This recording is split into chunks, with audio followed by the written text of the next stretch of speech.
Hey guys! Hello, a black dragon. Good afternoon to you too.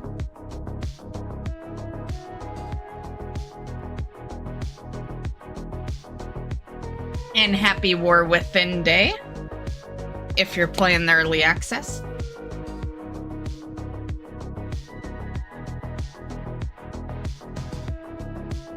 My cat is here, so she's being a bit of a pain.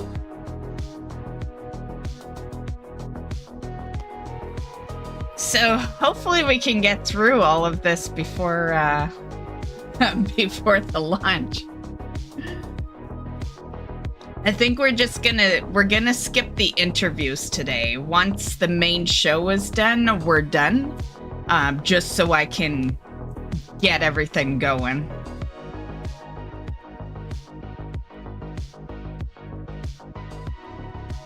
Yes, I will be there to see the bugs happen, right? That's the funnest part of launch days.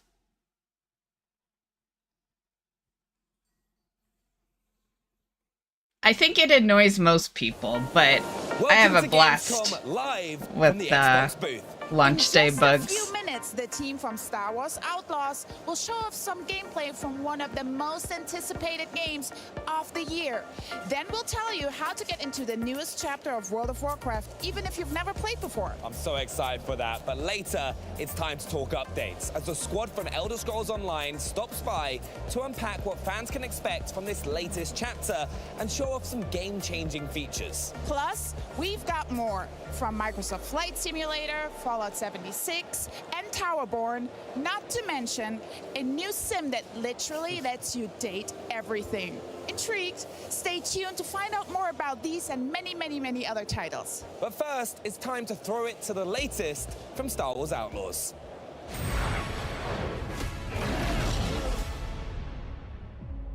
Kay Vess, the underworld's favorite new scoundrel.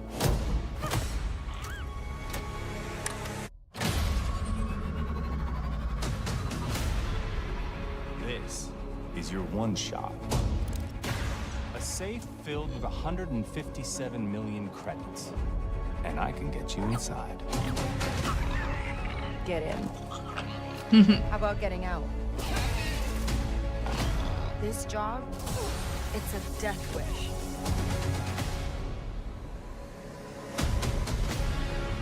Your lives are over. Your family, friends, gone. There's nowhere in the galaxy you can hide.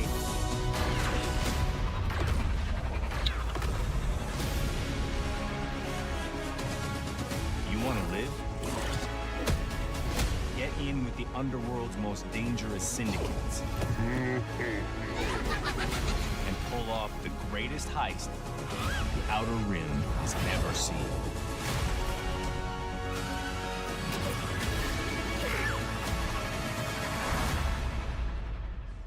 I'm in.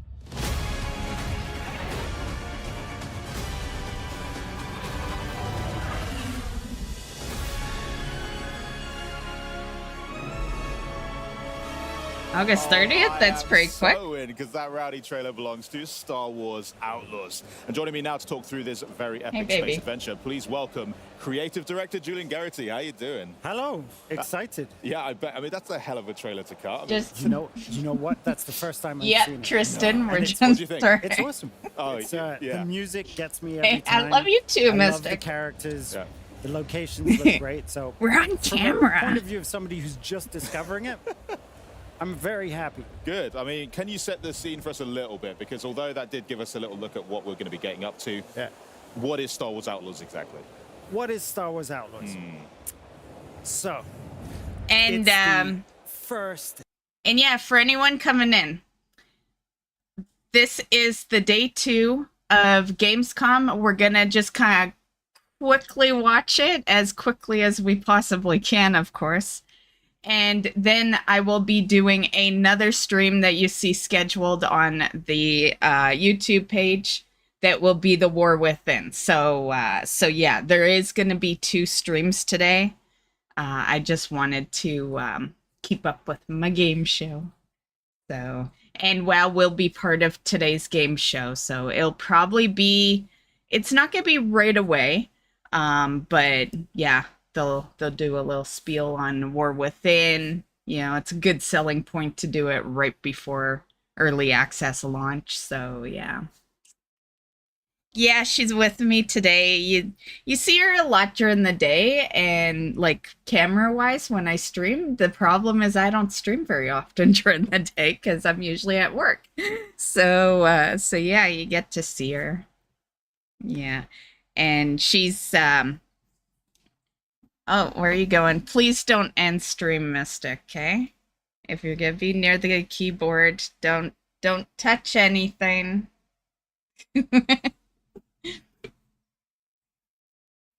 Oh, man, she's like right here. Right. She's trying to get at something. Okay.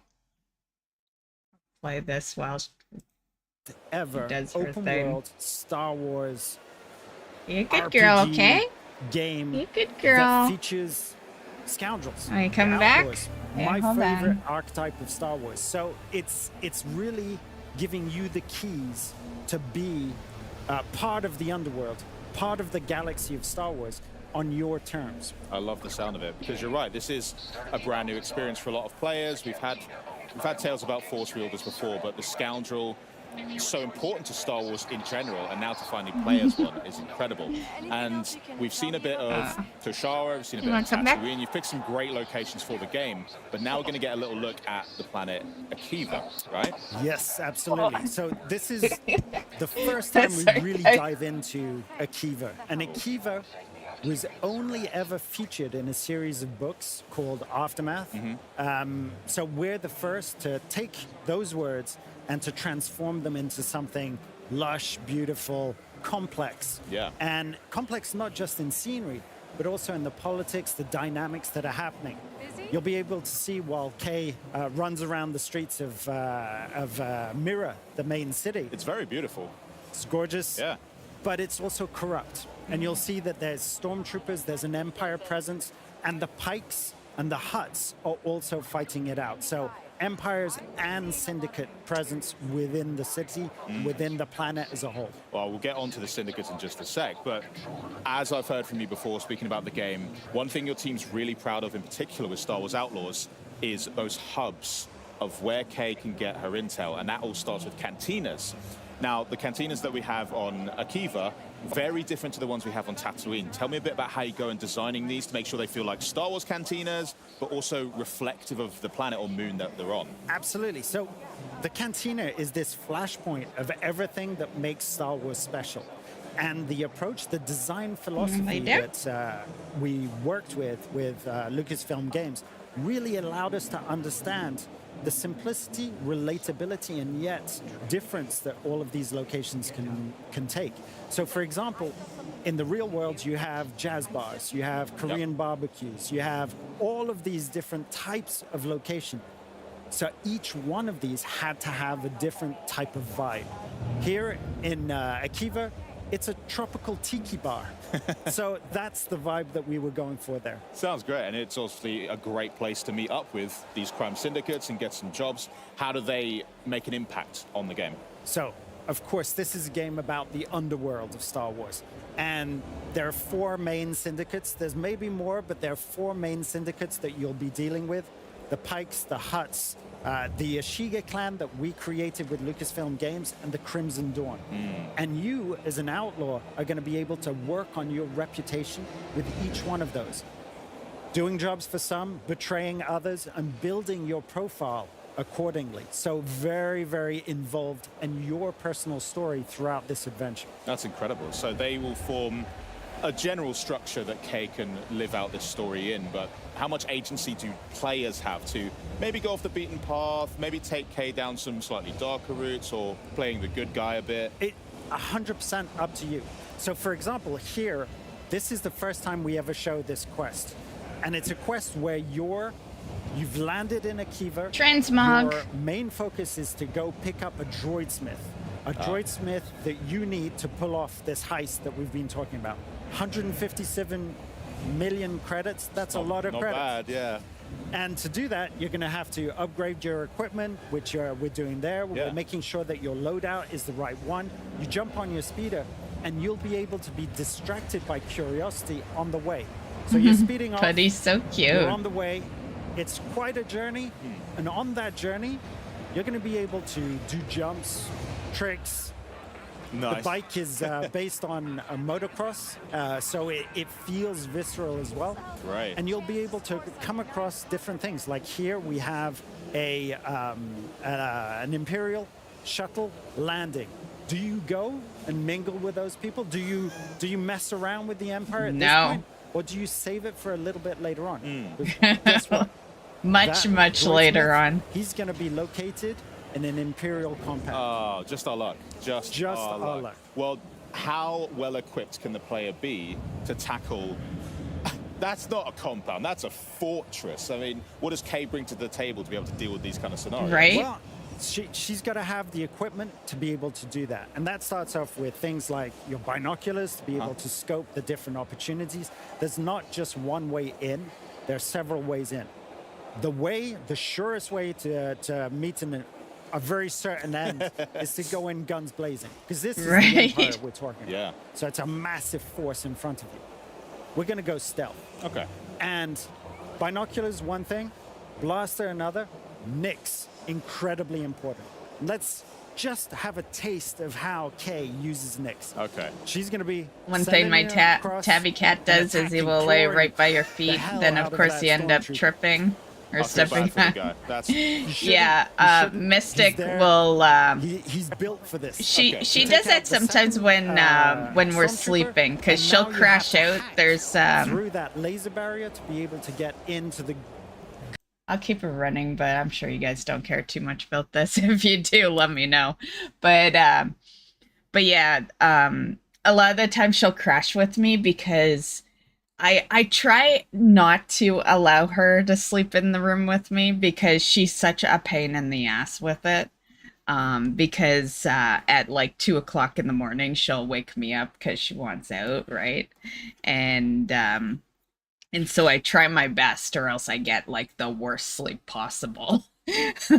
But when she does, she like crashes at my feet, or she'll cuddle like right next to me. She's you guys don't get to see like the true her a lot of the time. You just see her kind of come in and chill for a bit and leave. But she is like she is a unique cat. Yeah. Both of them are, but like Mystic could legit be a streamer. Let's just say that. Like she is very talky, you know. She's a blab, and she'll have a full-blown conversation with you. You know, she was very loving right there, like the part you guys saw, because like, you know, she just recently saw me. I'm being very fast today with streams, right? So she hasn't had a whole lot of time to like hang with me yet. So that's like what she does. You guys kind of caught what she does when, you know, when the day starts, more or less. And yeah. But yeah, she my baby. I think the other one's downstairs, crashed out on the sofa. You might see her later though. Oh, I'm so used to pausing, not muting. Prisms and that sort of swagger that you see there, that's Umberly, who brought that to the character, and she'll be able to tell you all about it. Okay, great. I'll make sure to. One thing that I want to point out as well, we did just talk about the blaster a little bit. We're getting to see some of the action over there. Nice shot, by the way. The sound of it, too. I mean, in Star Wars, there are so many sounds that are iconic. Players, you know, when we listen to them, it makes the hair on our If you close your eyes and think TIE Fighter. Yeah, TIE Fighter. I'm thinking like the seismic charge. Yep. Oh man, yeah. But Kay's blaster also has a really satisfying punch to it. So tell me about the process for making sure that you're designing a weapon sound-wise, the feel of it, the look of it, making sure it's authentically Star Wars, but also brand new, something that you've created. We have to get inspiration from the past, get inspiration from the original trilogy, because this adventure happens in between Empire Strikes Back and Return of the Jedi. Right. So we had access to all of those things. And then the pleasure is looking at that, working with that, and coming up with something that sounds new and that become its own sound.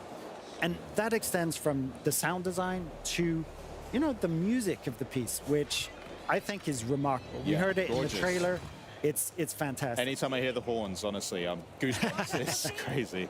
So we finally find our droid smith here then, I guess. Yeah, who's not particularly happy to see you. So I'm not going to spoil the story, but the droidsmith, Gadik, has a past with you. Okay. And he's ended up working with the Empire, so you know he's made some really bad Oh decisions. dear, as well. yeah. It's not great. I mean, he's already got a protocol droid firing a gun at us. I never thought I'd see that. But I got a problem with a gatekeeper droid. now that's caught his interest. That's caught his Yeah, interest. interesting. There's a real challenge. There's Yeah. a real opportunity. It's not motivated by the credits, but tinkering around with some new tech. I like That's it. what catches his eye. I could get on with this guy. But the problem is, once we extract Gadik, we have to get out as well, right? And that's where the blaster comes into its full right. use. Nice. So this is going to be part of one of those main quests. Mm-hmm. It's a linear quest, and there's a whole path where you explode into the combats, and you Yes. use all of the tools at your disposal. Right. Before we edited a little segment which was a puzzle room. Right, we didn't yeah. want to spoil the puzzle. We didn't want to spoil the traversal. We wanted to focus on the real action of this Yeah, piece. great. And now we're getting some serious combat because there was no chance to sneak there. Everybody's just That's ripped it. over and saw us immediately. Let's just escape.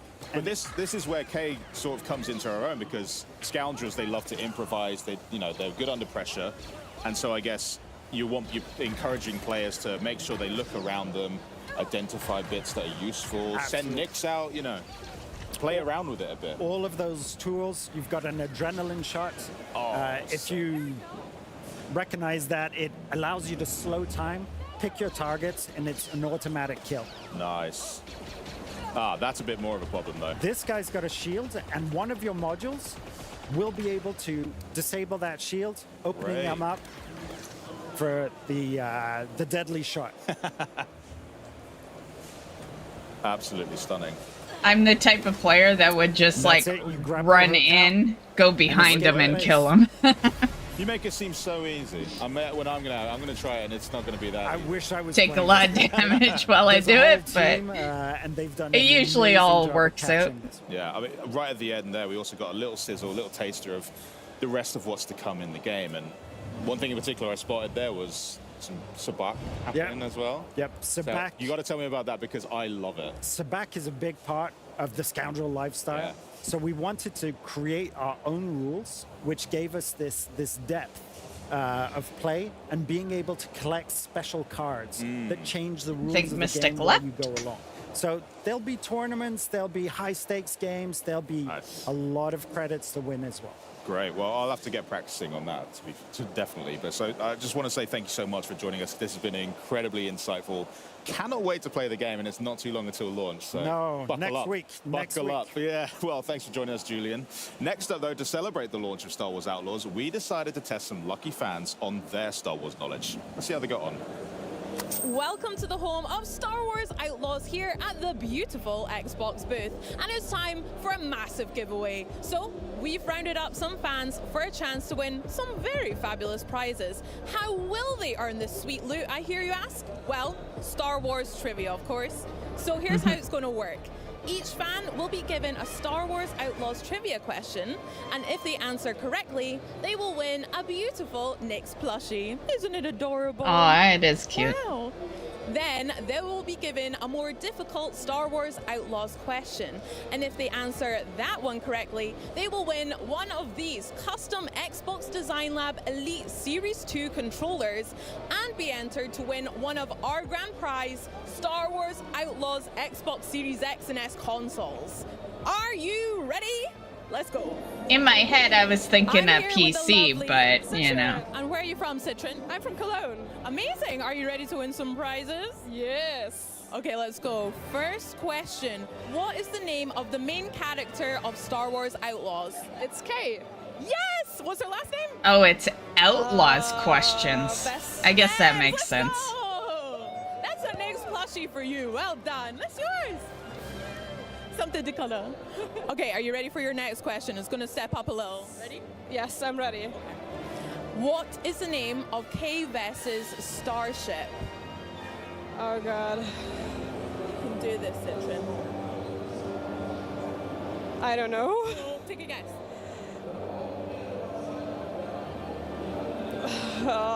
The Falcon? Oh, so close, but it's not correct. Well, we still got your next plushie, so well done, though. Yay! You still get. Yay!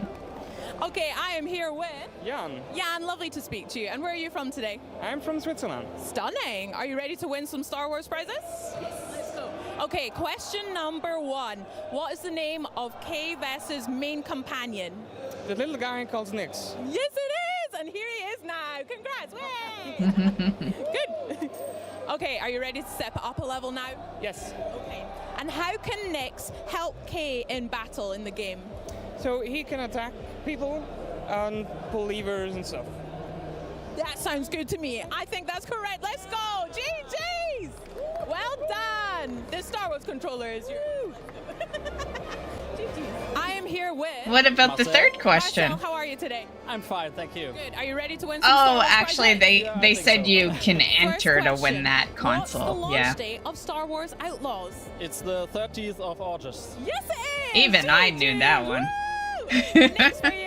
Let's go. See, How I'd long be the good call at as the well? Star Wars Are you ready for your next original one? questions. Okay. Between which 2 classic Star Wars movies do the events of Star Wars Outlaws take place? The Empire. Empire Strikes Back and the Return of the Jedi. Yeah. Let's go! Well done, Marcel. You win the controller. A true Star Wars. Too bad there fan. isn't a third question though, and then they just get the console. I'm now here with Ilga. Ilga. How are you today? Thank you very much. Fine. Awesome. Let's win some Star Wars prizes together. You ready? Yes, I am. First question. What is the preferred weapon of K-Vess? It's a blaster. Yes, it's a heavy blaster. Let's go. And next plushie for you. Well done. Are you ready to step it up a level? Yes, of course. Okay. Next question, a bit harder. Where did K grow up? On Tatooine, but I have forgot the exact place. Oh, I'm so sorry. It was Cantonica and Canto Bite, but so close. Well done. Enjoy the next plushie. Thank you very much. Thank you. Let's go. Woo. Yay. Woo. Okay, I'm now here with Thomas. Thomas. Lovely to chat to you. Are you ready to win some Star Wars prizes? I hopefully do, yeah. I believe in you. Okay, first question. Yeah. Who is the publisher of Star Wars Outlaws, the game? It's Ubisoft. Yes, it is! And next plushie for you. Woo! Let's go. Okay, next question, a little bit harder now. Yeah, Okay. I'm trying. What type of droid is ND5? K's pal ND5. What kind of droid? It must be a PX Commander. Yes, it is! PX Commando droid. Yes! Thank you. Jeez. Well, that's it for us here at Trivia at Gamescom. But if you think you can do a little bit better, you too can enter for a chance to win a custom Star Wars Outlaws Xbox Series X with a controller stand. Oh, so that's or just an for Xbox everyone. Series X. Gotcha. All you need to do is head over to twitch.tv/Xbox and follow the prompts in chat to enter this question. What species is Nyx? Good luck. Remember to answer in chat. Well, you And could now just it's Google over to it and Henry then with answer one of the it. Beautiful voices from Star Wars Outlaws. Like, that's the bad part of a contest online. But joining me now is K-Vess herself, Amelie Gonzalez. How you doing? Happy to be here. Exciting. They did pretty good on the quiz. They did. I was answering along with them. Yeah, you got them all right, obviously. Obviously. Nyx did too. We're He's yeah. got his drink, he's happy. He's so Yeah, good. it's perfect, great. Now, I'm the sort of person that loves to know a Star Wars fan in particular. So before we get into talking how you're actually in the game, break down for me, what was your first, what was your Star Wars awakening? How did that come about? Well, I grew up in Venezuela, so it was all in Spanish, and it was Guerra de las Galaxias. So, you know, that's something I love about Star Wars, is that it doesn't matter the color of your skin, what language you speak, where in the world you are, you all have a Star Wars story, and mine just happened to be on the other side of, you know, South America. So it's exciting, you know, when I got to share about it with my family and friends. I got to relate to it in my language, in my culture. What was their reaction when they first found out that, by the way, I'm actually going to be in it now? Unreal. I Yeah. mean, there was a lot of questions. I think my family also, especially my parents, they started watching all of the movies, especially when I shared that it was in the original trilogy between Empire and, you know, Return of the Jedi. So I did too. I think I like blasted the Star Wars theme song and I watched the movies. And anytime I see anything Star Wars, I just have this like, Star Wars. You know? That's part of it. I'm like, yeah, that's please, us. yeah. That's us. In terms of Kay and playing the role of a scoundrel, where did you have to go for that? What did you have to reach into to sort of conjure up this character? I mean, obviously, we've seen scoundrels in this timeline, like the likes of Han Solo and Lando Calrissian, but they're so confident. They have the expertise. They know what they're doing because they're out there in the galaxy. Unlike Kay, she's a rookie. She's not an expert scoundrel, but you know, she's a survivalist, and her and Nyx, you know, survive off of odd jobs and Canto Bay, and they're dreaming of more. I love the attitude, you know, the charm, the witty banter, the swagger that they have.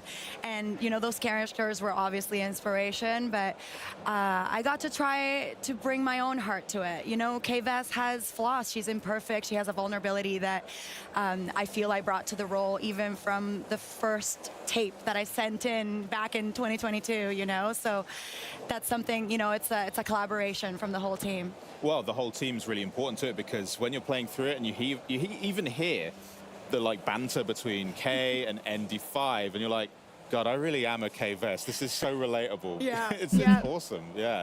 What's it like working with a wider team then on building a new cast of characters to put into a franchise like Star Wars? Did you have to work together too much or? Absolutely. I mean, when you walk into a franchise that's already established, I guess you understand so much of it, the tone, you know, just kind of the general vibe of what we're making. But because it's motion capture, you require so much aid in visualizing what the world is going to look like. I don't have the luxury of relying on sets and costumes and hair and makeup. I mean, we're in the mocap studio in like these cat suits, wetsuits with these markers. We're in a volume surrounded by hundreds of infrared cameras that are capturing our every movement. It's a lot more intentional. You have to have this awareness of your body and your instrument. And you rely so much on the director, the writer, the storyboards. Sometimes they say, okay, we're about to do this kind of scene. So they pull up, you know, inspiration from the TV shows, from movies that have previously been done to capture just the air. So it's kind of like we're improv. trying to make because we have to create it in our mind's eye. So that must be a completely different way of bringing characters to life compared to like film or television, which you have done before. And you have worked in games before, but this is clearly the most involved project that you've ever been on, right? From top to bottom. I mean, I'm there every day in almost every scene. I've recorded over like 11,400 lines for the game. So I hope you enjoy my voice. You're going to hear a lot of it. It's expansive, you know, and it takes years to create it. They've been working on it for a couple years before I jumped on back in 2022. So it's a long process. It's an incredible journey. I truly have grown alongside Kay-Vess. So even though I've done video games before, leading a game requires a lot more responsibility. But I was ready for it. Totally. I can't wait to play the game, honestly. It just looks absolutely incredible. Surely they had a real-life Nyx, at least, to help with that bit. Obviously, we had him on set. Yeah, of course. The inspiration's there. Well, unbelievable. Thanks so much for joining me. I cannot wait to play the game. It's not too long till it launches either, so I know. You're going to get to see how other people react. It's right, it is pretty on quick. August 30th. I'm going to get my Sabak face ready for it so that I'm good to go. I totally want to play it. You can use Nyx to cheat, but don't tell anyone. But it's a little too close to War Within. Yeah, we'll wait a little minute. Warcraft with the new War Within a hot expansion. minute. We're going to find out what fans can expect from the latest Elder Scrolls Online update. And next up, we're catching up with the team from 2 Point Studios on their latest title, 2 Points Museum. But first, the die has been cast, and that is only the beginning. Check out the new expansion coming to Lost in Random.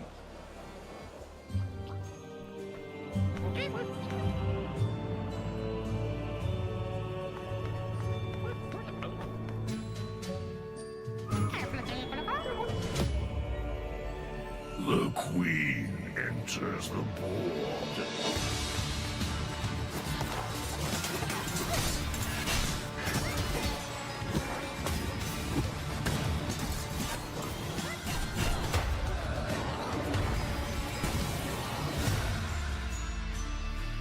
In random?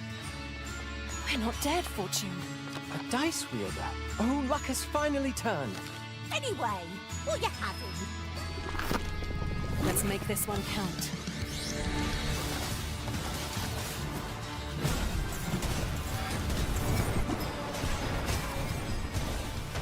Come here, girl, and accept your punishment.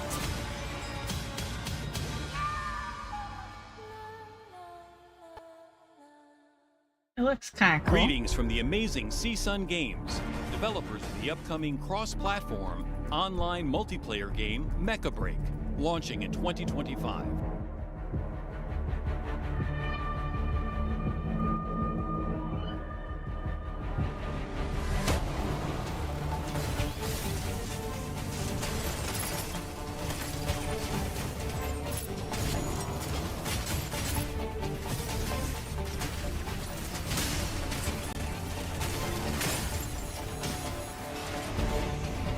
Let's showcase some gameplay through Mecha Break's core mode, 6 vs 6 squad missions.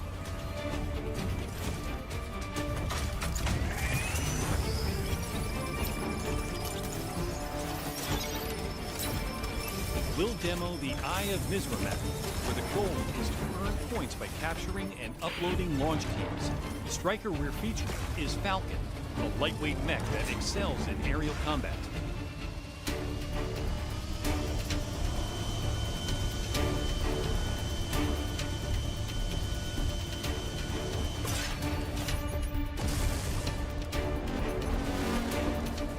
Players can maneuver during their dive into the fight, controlling their landing spot at the match's start to open strategic options that can turn the tide of battle. For example, Falcon excels in aerial strikes and reconnaissance. Pilots must be agile, coordinating hit-and-run tactics with teammates while staying under the radar. We've refined combat to ensure it feels satisfying both in the air and on the ground, with each mech having unique attributes distinct from other shooters. Each striker has unique speeds, inertia handling, and specialized combat capabilities for seamless transitions between aerial and ground attacks.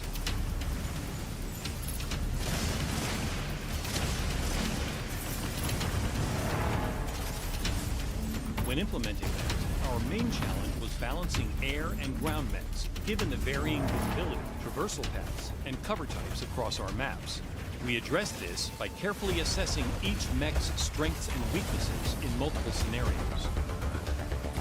On the Mercury Shipyards map, the goal is to move a payload to the finish line. Seizing checkpoints along the way speeds up the payload. Brace yourself and face threats from both the air and ground with your squad. Showcasing another striker, Tricera. Wielding dueling Gatling guns, Tricera is a ground-based striker that often serves as the tank for a team, boosting efficiency when pushing the payload. Tricera's Fortress Room features an anti-missile system that uniquely protects the payload, or control points. Another powerful ground striker is Stego.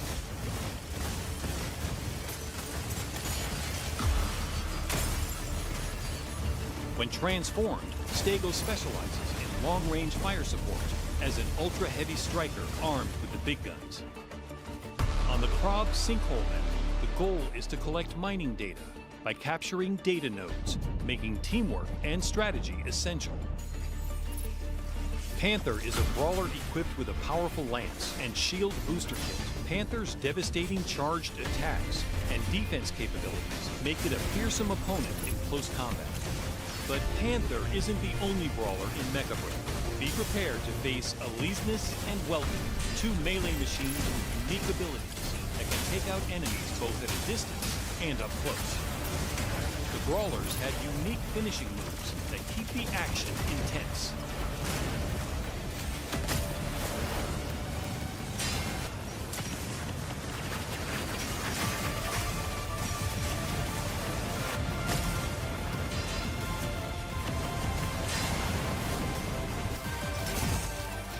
Sky Raider is a powerful and swift air attacker that can transform into a bomber to rain fire on enemy forces. The elegant yet lethal Narukami rules the battlefield with pinpoint sniping and advanced optical camouflage. making it almost impossible to capture the sun.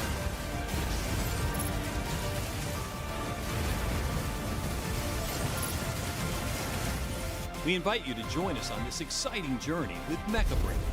Stay tuned for its commercial release in 2025. Welcome, esteemed guests, to 2 Point Museum's Coastal Deep Dive. The Marine Life Museum in 2 Point County is, just as you'd expect, situated along the coast and boasts a treasure trove of Wetlandian exhibits. Or at least it will do once you've hired some experts and sent them on perilous expeditions to unearth rare, but sometimes soggy sunken treasures. Discovering and maintaining the happiness of aquatic life is also a big attraction of the Marine Life Museum. And fish have a surprising number of requirements to meet if they're to stay happy and, swimming. Guests will be wowed by the remnants of Wetlantis, and the more impressed they are, the more they will donate. The more donations means more funds to keep your facilities clean, everything nicely decorated, and vending machines well stocked. Once you uncover the Marine Life Museum, you can then hire Wetlandian experts in all your other museum locations. From there, you can grow your aquatic collection throughout your 2 Point Museum empire. Thank you for attending this coastal deep dive.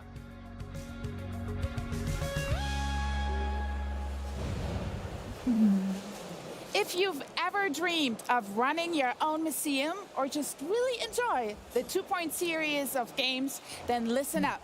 Because our next guests have the game for you. And me, here to tell us all about 2 Point Museum. You can't see her in the camera, but the design director Ben Huskins, the black thing producer Joe Kurla. That's Welcome Mystic. to Gamescom, to Cologne. It's great to be here. Great to be here. How is Germany treating you? Oh, absolutely love it. Absolutely love it. It's The weather such a is great. good? The atmosphere is incredible. Yeah. It is. A little bit too warm, but that's okay. That's okay. And the halls are cooled, so everything okay. And today's the first consumer day, so we're really excited to have you here. So, 2 Point has taken on education with campus, on medicine with hospitals. So now, Ben, how did you come up with the idea, the theme of museum, and why should fans be excited about this game? Yeah, well, the thing that's great about museums is that they have these amazing collections of completely unique exhibits. And as soon as we started talking about museum as an idea, we got really excited about what if we let players build up their own unique collections of exhibits. And that got us thinking about, well, like, how do the players get these exhibits? They can, they can send their experts off on expeditions around the county. They can basically explore and discover. We really love this idea of getting across this sense of exploration and discovery and anticipation about what might come back when your team comes back from an expedition. And this just got us really excited about, getting these exhibits, and then of course once you've got them, putting them on display in your museums, and actually that whole side of it as a museum manager, you deciding how you lay things out, and you deciding where do you put your most impressive exhibits, where do you want to channel your guests through the museum, and how do you give them the best possible experience? I've got some ideas, but I've also saw in the trailer that you welcome families. I saw a lot of little children climbing on very precious exhibitions. So what do we need to look out for when we're welcoming those visitors? So we were really excited to introduce children to 2 Point County, and I think it's just felt like such a natural fitting, a natural place for them to be. And with children, we've introducing family groups, we've introduced school trips, and all sorts of, they're kind of like little agents of chaos, and they make a right mess of the museum, don't they? But we've also introduced a lot of other character types, like the professor, he's pretty cool. Yeah. So he likes knowledge, doesn't he? Yeah, so when professors come in, you need to focus a bit more on education, because they're going to donate money based on how much they learn about all of your exhibits. And then if you've got frozen items, you'll get the Yetis. I love them. I love the frozen exhibits particularly. So you always have to maintain your exhibits. So with frozen items, you need to have your freezer cooler, and then you'll get Yetis come to visit. So if I have all these visitors, how do I keep them happy throughout the game? So I particularly love decorating. So for me, I keep my visitors happy by making a beautiful museum. So I look into the customization options, the lighting, decorative items, and try and make a really incredible space for them to enjoy. Yeah, Joe's museums are usually a work of art, whereas my museums, I guess my philosophy is more, fill their minds with wonder, empty their wallets. That's more my approach. That's straight on. My museums tend to end up being a bit of a hellish labyrinth where visitors have to go through about 5 different gift shops before they can escape the museum. Don't get me wrong, they still have a good time, they just leave with no money. So in another world, you would be managing a theme park also. Well, exactly, Yeah. exactly. I get it. So is each museum restricted to one exhibit type? So you can actually put So he any makes a good game any dev exhibit then. in any museum. So we designed the game like this because we wanted the players to really have freedom to build and design the museum however they wanted to.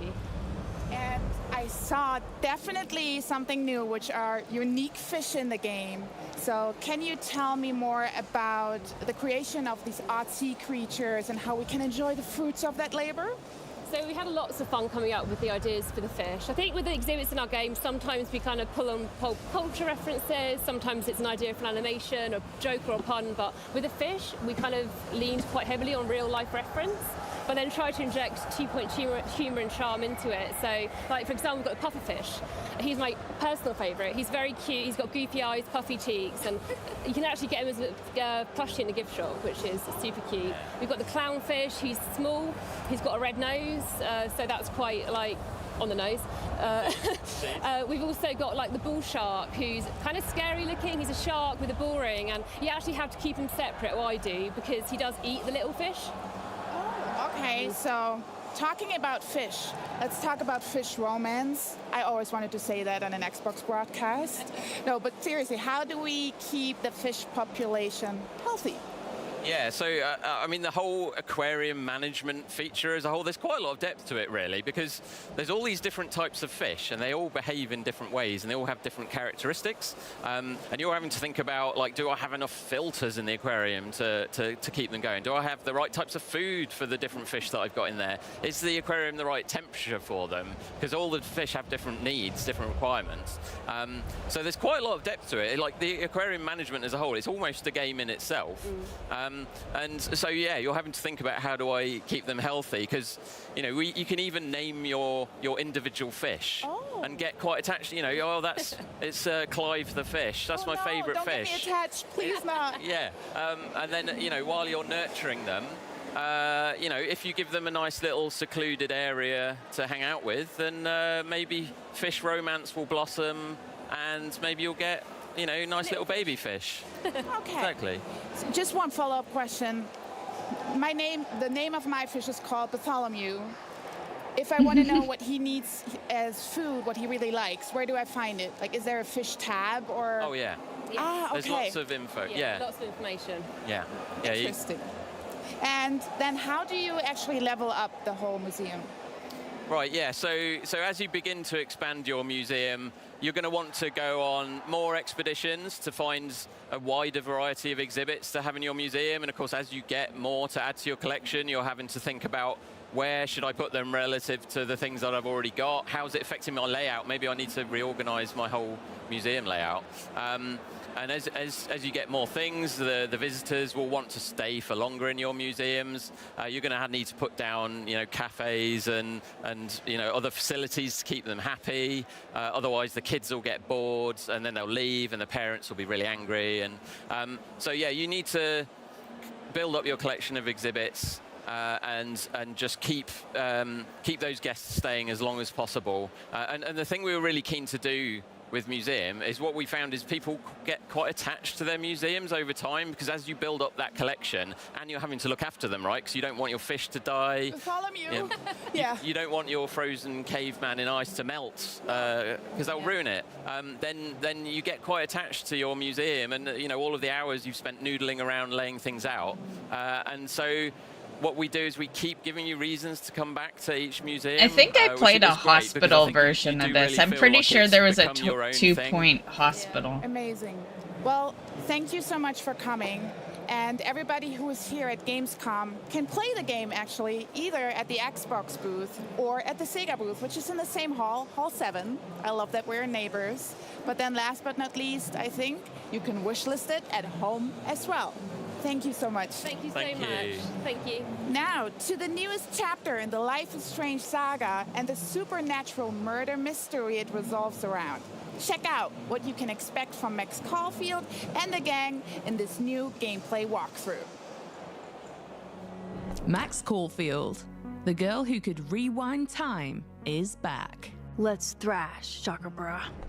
But when one of her new friends, Safi Llewellyn and Fayyad, is murdered in the grounds of Caledon University, Max finds that her chaotic power has changed. Now, Max must shift back and forth to reveal the truth of her friend's murder, in an attempt to save Safi before it's too late. Once Max's new power manifests, she can send a pulse out from her fingertips at any time. While Pulse is active, she can peer through to the other world, seeing the differences between the timelines clearly. People and objects in the other timeline appear as dimensional echoes, allowing Max to avoid watchful eyes when shifting. Good thing I can keep an eye on Alderman from here. Wouldn't want to show up right in front of him.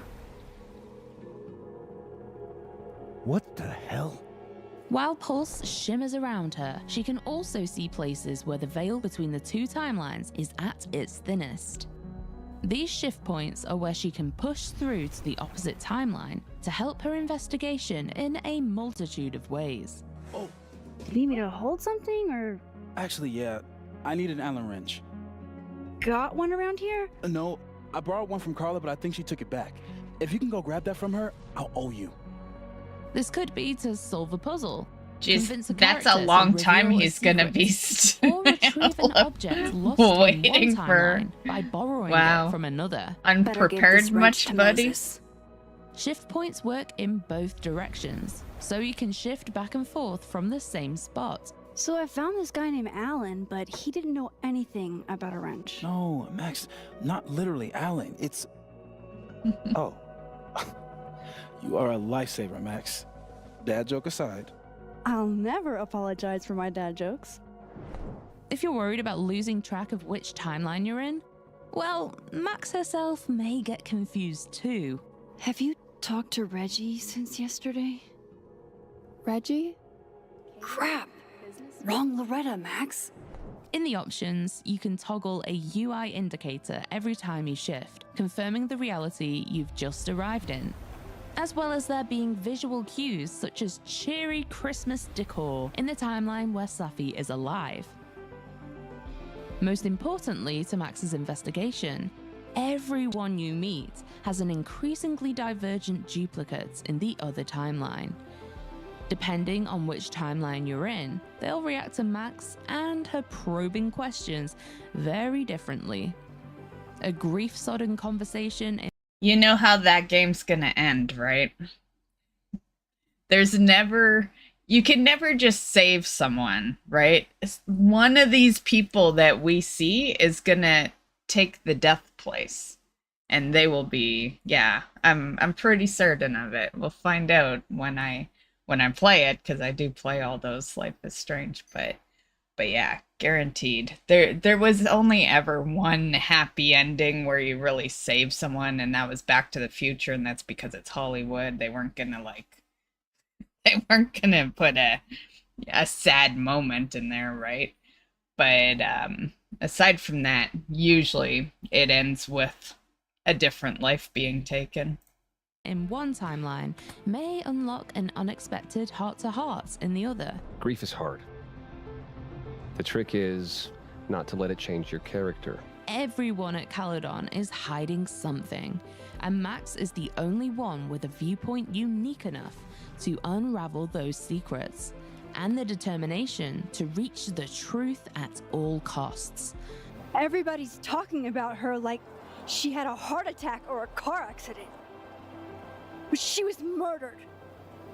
Someone murdered her. I don't know how we're expected to just be okay with that. Max has never been so powerful or in so much danger. The fates of her friends and of two timelines are at Max's fingertips.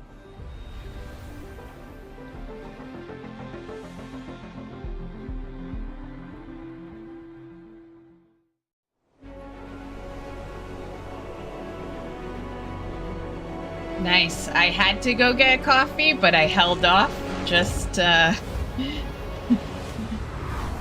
in case.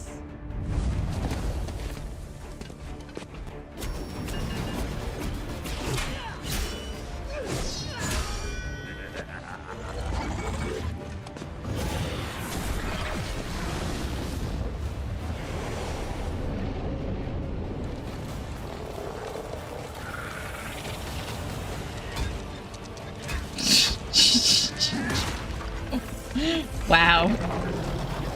Wow.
Today, August 22nd, if you're cool.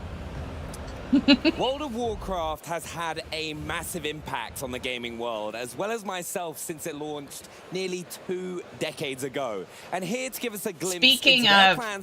I would love to see their sales for this morning. I would love to, because there's probably so many people that were against the early access. But because it is actually today, there was probably a lot of like last minute purchases. I would love to see the amount of people that caved this morning. Yeah. For the latest expansion, The War Within, the 3-part World Soul Saga, Or this and the afternoon. next 20 years of World of Warcraft, we have 2 excellent humans, and thankfully not orcs, sorry Horde, from the team at Blizzard. Please, Ian and Tina, introduce yourselves. Hi, I am Tina Wong, Associate Art Director on The War Within. Super excited to be here and getting to chat with the Xbox community. Hi, and I'm Ian Hazzikostas, Game Director on World of Warcraft. Really hyped to be here in Cologne at Gamescom, and excited to be part of the Microsoft family. Even though we're just a humble PC game, we've been welcomed into the Xbox fold, and it's wonderful. No, I'm so excited for you guys to be here, especially as today is such a huge day for World of Warcraft. Can you tell us what's going on? We got a little thing or two brewing. I think in something like 8 hours and 10 minutes, but who's counting? We're going to be launching early access of The War Within, to be followed a few days later by like the 3.5 hours now. I'm so excited for it. And to kind of get it hyped up at Gamescom on the booth over here, we have got one of the coolest experiences I think I've ever had at any gaming booth. It is the Escape from Dalaran, and as like a big WoW fan, it was incredible. Have you had a go? Yeah, it's like, so this is a 4-minute VR experience. I put, You're, like, strapped in to... Here, I'll just pause this. This is a video I put up this morning, the Dalaran. They're probably going to show it right now anyway, but yeah, if you want to see like a microbyte little video on it, it was today's video for the channel. This motorized device, you have air jets blowing in your face to simulate air rushing by you, and you are soaring through Dalaran in the middle of a surprise attack launched by the forces of Xal'atath and the Nerubians that very much mirrors what players are going to experience at the start of the War Within in the days to come. Yeah, and you did mention that this is the start of a brand new era for World of Warcraft. Can you tell us the new features and what we can expect with the War Within? Yeah, so the War Within is our 10th expansion, and I'm biased, but it's going to be a banger. It's the beginning of the World Soul Saga, which is the greatest story we've ever tried to tell, and it's a story so big that we needed to make 3 expansions to tell it fully. Insane. And so the way this kicks off, champions and heroes around the world have been seeing these troubling visions, hearing things that sound like the world herself crying out for aid, crying out in pain. And as they investigate the source of this phenomenon, that journey leads them towards a land that is known as S.T.A.L.K.E.R, a mysterious island off the coast of Kalimdor, where they may come under surprise attack and begin to see the face of their foe. And that is one Xal'atath. And so it starts out as a mystery, and that mystery will lead players into the underground of Azeroth, towards the heart of the world itself, into just fantastical environments, and it's just going to be an incredible adventure. No, I can't wait. And Tino, I know you've got a load of brand new features that are going to be coming with the expansion. Can you tell us a little bit more about that? Yeah, I mean, Ian mentioned the zones. One of the things that we really love about World of Warcraft is that the world is such like a main character. Yeah, it is an oddball video for the channel, but it's still WoW, so I put it over there. Yeah, a lot of the time when it comes to oddball videos like that, I do choose my clips channel to post it on. But, you know, it's a War Within time, it's early access day. Yeah, it just made sense to post it on the mystofdarkness channel today. They've already sold those shirts, so they should be on the shop. Yeah. Pretty sure I remember them on the shop anyway. Because I buy their shirts. I never bought the War Within, but you know, honestly, I buy in bulk. I buy when there's a few things I want, because as a Canadian, I pay a good chunk for it to be shipped, and it's more bang for my buck if I'm getting more than a shirt. So that's usually when I buy off the shop. Of it, right? So one of the key things coming out is these zones, and they're definitely some of the most ambitious and unique that we've ever created for World of Warcraft. For instance, you know, delving underground, that's a unique challenge. And so while we have zones that meet player expectations with like the ringing deeps, where we have ancient forges and lava and these beautiful caverns, we also have an incredible zone called AtomFall, where we have this crystalline ceiling and the crystal that shifts from light to dark. And then our deepest zone, Azj-Kahet, this is where you will find Queen Ensrek herself, you know, in partnership with Xal'atath, and you get to see the height of the Nerubian Empire. Yeah, no, and also there's like, of course, one of the big things with World of Warcraft as well, dungeons. Can you tell us about a few of the new dungeons that we're going to have right in the War Within? Oh yeah, so one of the fun ones as part that you get to experience as part of the story is this one that's the rookery that you find on the Isle of Dorne. And so you get to experience part of the culture of S.T.A.L.K.E.R and seeing these riders, these storm riders. So that one is super fun. And then in AtomFall, another favorite would be one where you're actually on an airship. So you get to fly around, there's epic battles, and you see that glowing crystal just in the backdrop. Is that crystal? Oh, so I was going to say, when we were setting out to like build these underground environments, like one of the challenges was making sure that it didn't feel claustrophobic, didn't feel oppressive. Like the zone of AtomFall, it is so vast an underground space that the inhabitants need airships to traverse it. And so it's like when you're down there, it's like you're in this underground world unto itself. No, and it was really one of the really cool things, we were talking about it a little bit earlier on, was that the crystal changes, doesn't it, to impact the gameplay? Yeah. Which I'm really excited for. What other features do you have coming with the expansion as well? Oh, so one of the things that we've built is Delves, which is a new feature for the expansion. And something that is a priority to us for Delves is that it really caters to a group of our solo players. That historically has been a little underserved by the end game progression loop that we have for those who maybe raid or do Mythic Plus. So these ones, they are outdoor world players, as we call it. We want them to feel like you're adventuring through the world. I see it as targeting solo players. Why do I see it that way? It's because Delves have seasons. So yeah, it's targeting, you know, the players that don't want to be part of a team, more or less, right?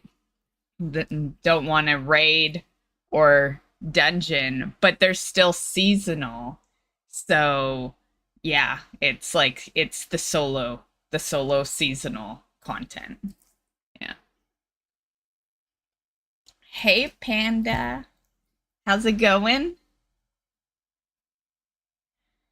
I think it's hard for me to answer that question, Tristan, because I'm the oddball one that loved Torghast.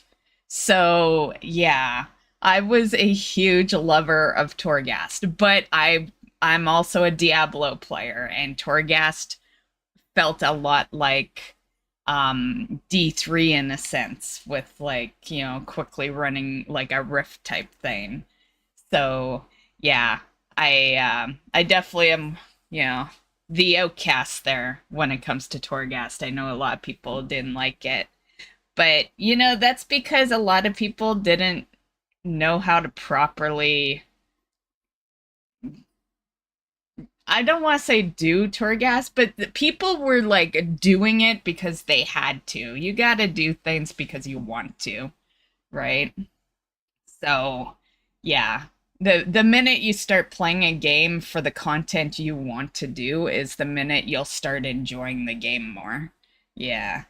I think people would have enjoyed Torghast a lot more if it wasn't for the force of it. But I think Delves will probably do better than Torghast anyway, because there will be more things in Delves, you know. It really kind of, I think that's why they're throwing seasons into it, because really you can run out the Delve content like you ran out Torghast content, I guess. But once again, people didn't really like Torghast because they were forced into it. As a solo player who's you know, like if you're a solo player that is mainly after Delves because you don't like to raid or a dungeon, you are going to find yourself in that same boat as you did with Torghast. They are going to force you into it even more so now because it's seasonal. The minute, like, that's why I was upset when I heard the word seasonal like a couple of months ago when they were talking about Delves, because that's the minute you're forced to do that content. Yeah, so it, you know, I think it'll be, people will love it for the first month, but after that, it really depends on the seasonal stuff. And if they're, like, let's be real, they're targeting solo players. What are solo players? Solo players are mount farmers. Like, this is gonna be probably like almost like a new trading post, except we'll still have the trading post, but there's gonna be a lot of collection. You're gonna feel forced to do it. Yeah. And you come across, and it'll be seasonal, so you'll have very limited time every bunch of mounts they put in there. just this mysterious location, whether you're diving into a sinkhole or seeing some tracks lead into a dark cave. We want you to be able to encounter these and still increase the difficulty level as you play so that you can progress your item level week to week.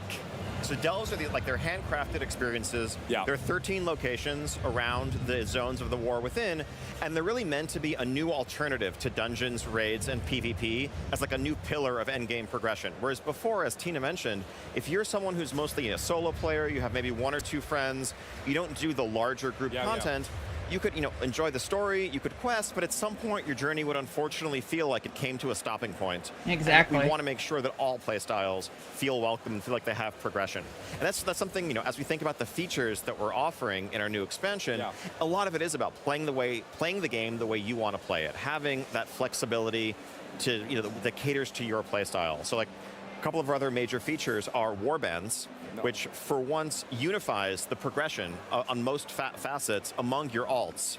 So instead of having every character needing to earn reputation separately or their own currency, all of the characters on your account are now part of a warband. So the first thing you see when you log into World of Warcraft, the War Within, is going to be not just one character standing there stiffly, but multiple characters.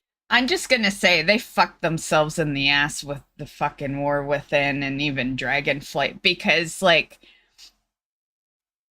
having all these like multiple fucking features in the game never was a thing before because it took longer to get through content. Now we're in a world of people who seriously no life games because there's more flexibility out in the world, shall we say, for the time frame you can put in games now. AKA some people making it on the internet, people being gamers for a living. You got a huge amount of people who can no life your game now, and without too much, bad happening to them from doing it. And then you have the players who also will no life, because we always no lifed anyway, right? And then you got the fact that it's easier. Like, the fact that they made the game easier is the reason they have to put all these extra features in to keep players interested, because they're getting through the content that much faster. And the reason I'm saying this right now is because they're announcing all this shit, and I guarantee you in less than a year, people will run through it all. People will be bored of delves, and it's I know it sounds like a negative comment coming from me on early access day, but it's just the issue they'll forever have, because that's the issue that you encounter when you make the game easier, and people are able to complete features even faster than they always could.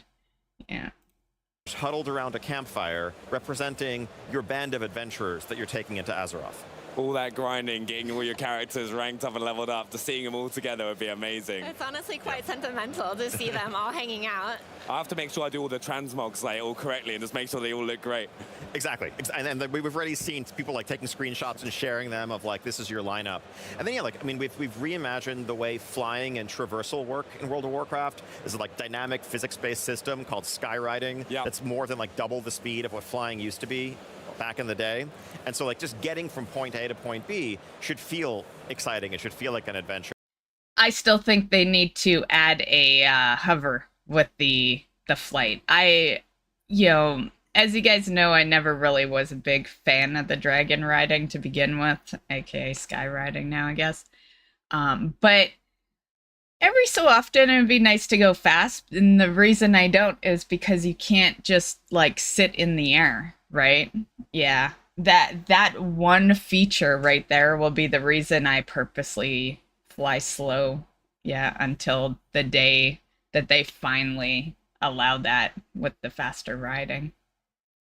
Sure, and that's what we're trying to offer. I always used to love that. I still remember the first time Burning Crusade where I got my flying mount for the first time, and I had 60% move speed, and I was like, I'll get there eventually. Just give me some time. Yeah, these are more 600%. Oh yeah, so. that's right. way faster. Just do some Yeah. tricks and blitz Just a across. Yeah, no, it's amazing.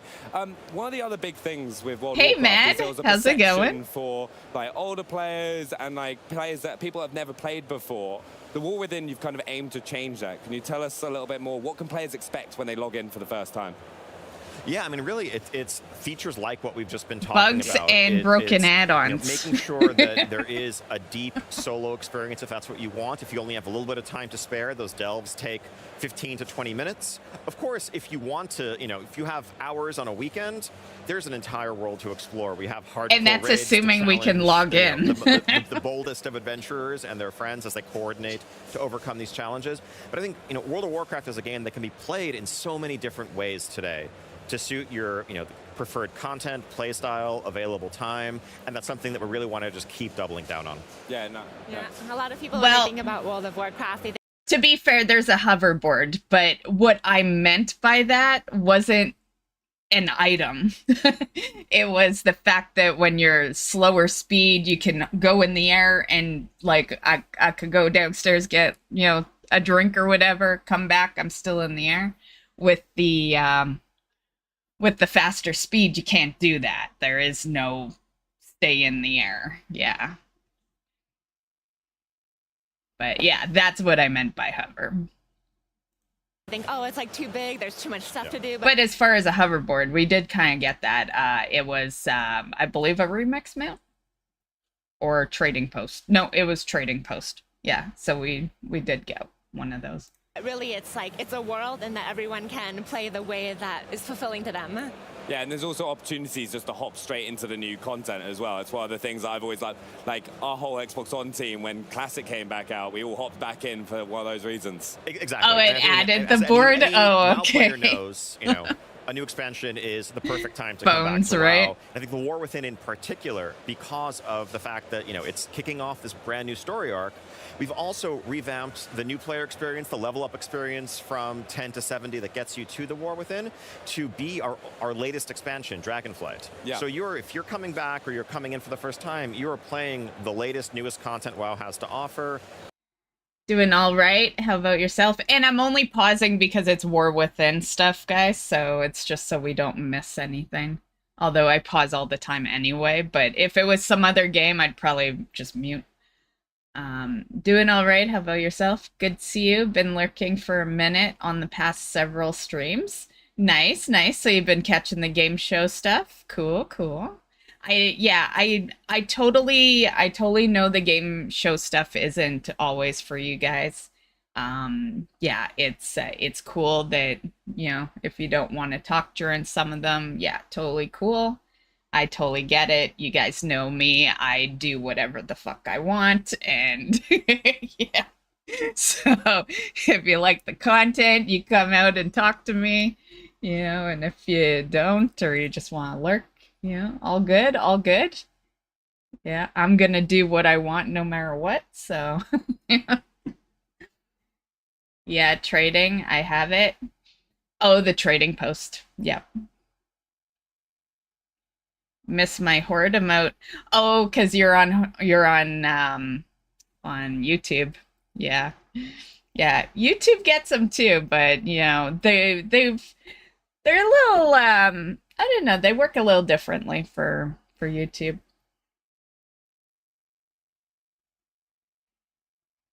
But I think I think I have to be on YouTube to show the emote. But yeah, okay, anywho. Learning the ropes Continuing. and joining the rest of the world in the War Within. No, I'm really excited. And also, World of Warcraft, I can't believe I'm saying this, is coming up to its 20th anniversary. What does that feel like, being a part of the WoW team? You know what that feels like to me? That I am getting damn old. Every time I think of the fact that they're, about to hit 20 years. Yeah, it makes me feel old for sure. Especially since I wasn't like some kid in high school when it first came out, right? Yeah. I wasn't far from it, I was, a pretty much freshly young adult, just starting my life more or less, but still. Team and for all the players. It is humbling, truly. I've been playing the game for all 20 of those years. I've been on the development team for 16 years now. Like the large majority of my adult life has really been shaped and formed by this game, and it's an honor. And I think I'm so excited to celebrate that 20th anniversary coming up, but also kick off many years to come. Yeah. I'm also a long-time veteran in the game, playing since the beginning, playing since Warcraft 3, and been on the team like 14 years now. And there are so many of these stories on the World of Warcraft team, and you can see that in what we put out there, just people putting like their passion and their history with the game into everything that we make. No, it's amazing. Like, I personally love it. I can still remember growing up playing from the Burning Crusade, Wrath of the Lich King, and it's so exciting to hit that 20-year mark. But for players that are looking to get involved in World of Warcraft for the first time and become part of the community, what can they do right now? Yeah, so, we're talking about an expansion, but the basic World of Warcraft experience, you can play for free in our starter edition. You can level up to 20. You can experience the start of Dragonflight. And, just go to worldofwarcraft.com, download Battle.net, install it, jump in and check it out.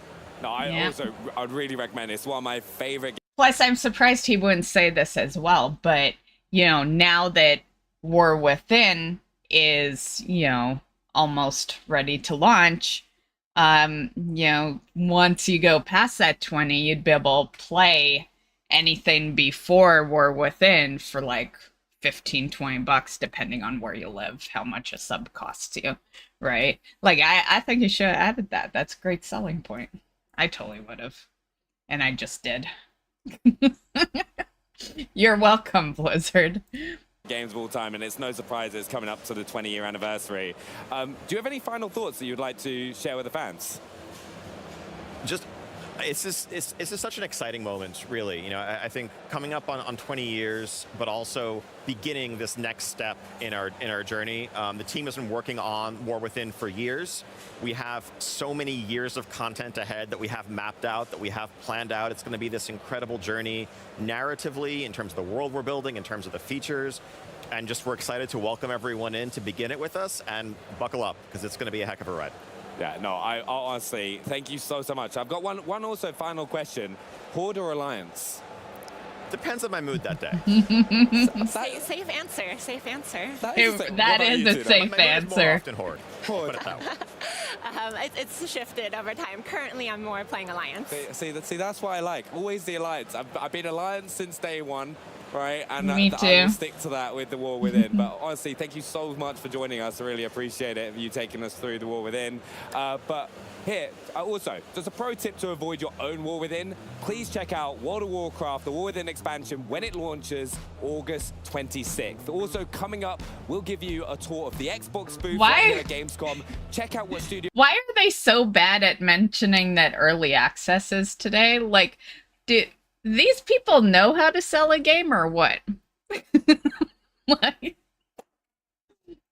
what the? So many times they've talked about War Within and Online with a look at the latest chapter, Gold Road. We also unveil the real name of Project Birdseye, but first, it's time for a cinematic horror experience. This is the casting of Frank Stone. This place is like super duper creep town, right? Everything's still so fuzzy about what happened, but there's one thing that always just stuck in my mind.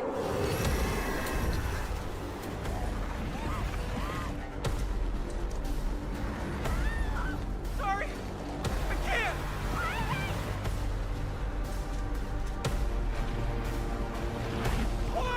I'm coming.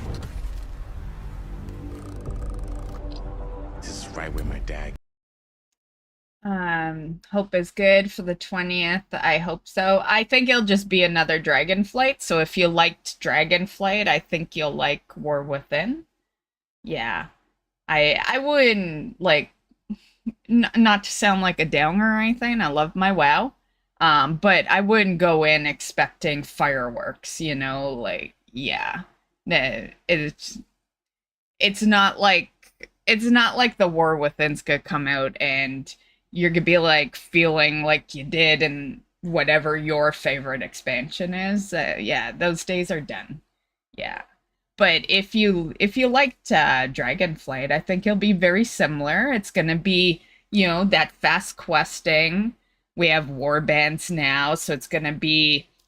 I think this is gonna be the one expansion where they say it's alt friendly, and it actually fucking is, because there's been, like, they've said that so many expansions and it never actually is alt friendly. This is gonna be that one that is alt friendly. For the most part, you could play one character if you wanted. The only people that, like, are kind of unaffected by warbands and stuff would be M+ and Raiders, because meta is meta. You're still gonna be making all those characters and gearing all those characters up. But you know, warbands works a lot for, like, transmog farmers, and, you know, so if you like that aspect, you know, I think you'll have fun. You know, Came face to face. it just depends what kind of WoW you've liked. You know, yeah, just depends on the style of WoW you like. If you like the fast questing, the slower questing, the, you know, the big grind, small grind. You know, some people like to really grind out stuff. I'm one of those people, you know. So just depends if you like the easier game, the harder game. Yeah. Frank Stone. I think you're starting to see what we're up against. Call, Chris. Also, the features will be a big thing if you know, if you're a solo player and you end up not liking delves. Check it out after. That could be a enough. game killer. I don't know Yeah. what I expected, but it wasn't. Especially if you're not a After transmog 40 farmer. years of pain, why would you choose to live with me?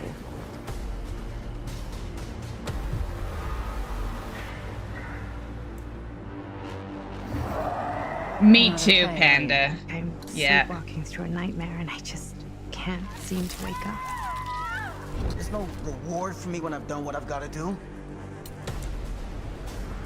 Yeah, pretty much like, you know how there's the add-on all the things? Well, I pretty much was doing that before that add-on existed. By the time that add-on came in, I was 90% complete. Because I'd always been like grinding, and I've had alts since BC, and like yeah. I'm definitely a farmer of the things that most people probably don't farm. Like I collect my mounts and my pets and all that, but I was collecting transmogs like back in BC, but you had to keep them in your bank. and they had to be like only for your character. And then toys I was collecting pretty early, like actively collecting. And there's been some like unique items out in the world that I've collected and kind of stashed. That's why my druid has like bank issues, because I've collected some things that don't exist anymore, so yeah. But unfortunately, big grinds are kind of over with WoW, because like I've been there, done that with Classic, right? So it's not like I'm gonna go back to Classic and re-grind all the stuff, and then now retail is like easy grind, right? Especially now with war bands, like you're gonna be able to transmog farm and have everything like that, right?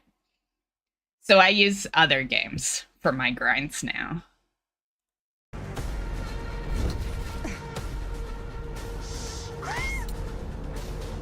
This is insane. I can't live like this anymore. I can't live in this nightmare. Come on, come on, come on. It's a prison. Something far older. What is that? That is Frank Stone. I am interested in that Frank Stone one.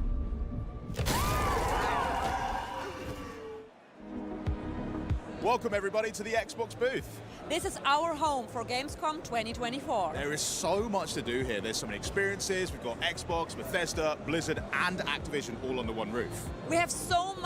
I'll just mute it while I read out the chat. Liked BFA, but that's when I started, so of course I'm gonna like that one more than the other expansions. Yeah, that's usually how it is. Sometimes it is because it's the better one. Like me, I'm a vanilla girl. When it comes to expansions, I'm a BC girl, and yeah, that's when I started, but ultimately those were the best anyway. Like, I don't think I'm just biased because that's when I started. Like those, BC was such a unique expansion because you had a game without flight, and then you had an expansion that brought like the major feature that we use all the time now, right? Like that's one of the biggest reasons BC is my favorite, is because it kind of like changed the way WoW worked, and there were great raids and dungeons too, and and it had great grind, even although I got pissed off at like the Nether Drake grind. But it, as far as like farming items, I think BC was like the expansion that was the best for farming items, because it's the middle of, clearly it's the middle of Vanilla and Wrath, but also it's the middle difficulty of Vanilla and Wrath. Vanilla was like a lot slower to get stuff, and Wrath was kind of when casual mode came in, right? So BC was the perfect in between. It wasn't like too slow, but it wasn't super easy, and yeah, grind still felt, worth your efforts. And yeah, nowadays I still farm my stuff in WoW, of course, I always will, but nothing means anything. I farm it, I get the item, put it in the collection, and never look at it again, right? It just doesn't mean anything. But back then, pretty much everything I farmed had a story to it. Yeah.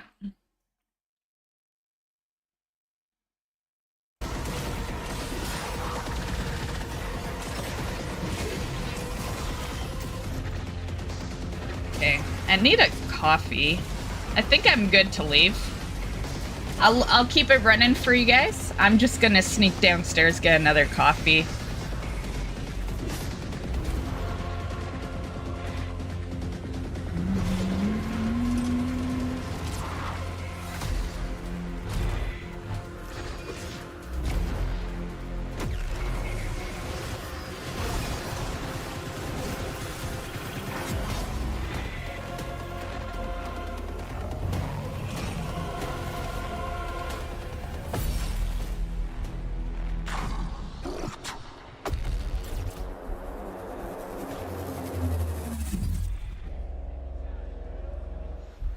This year, the Elder Scrolls Online celebrates 10 years. I should have brought some sweet rolls. But here to give us the latest from the franchise, please welcome the Elder Scrolls President Matt Fyrell and Creative Director Rich Lambert himself. Hey, dudes. How you doing?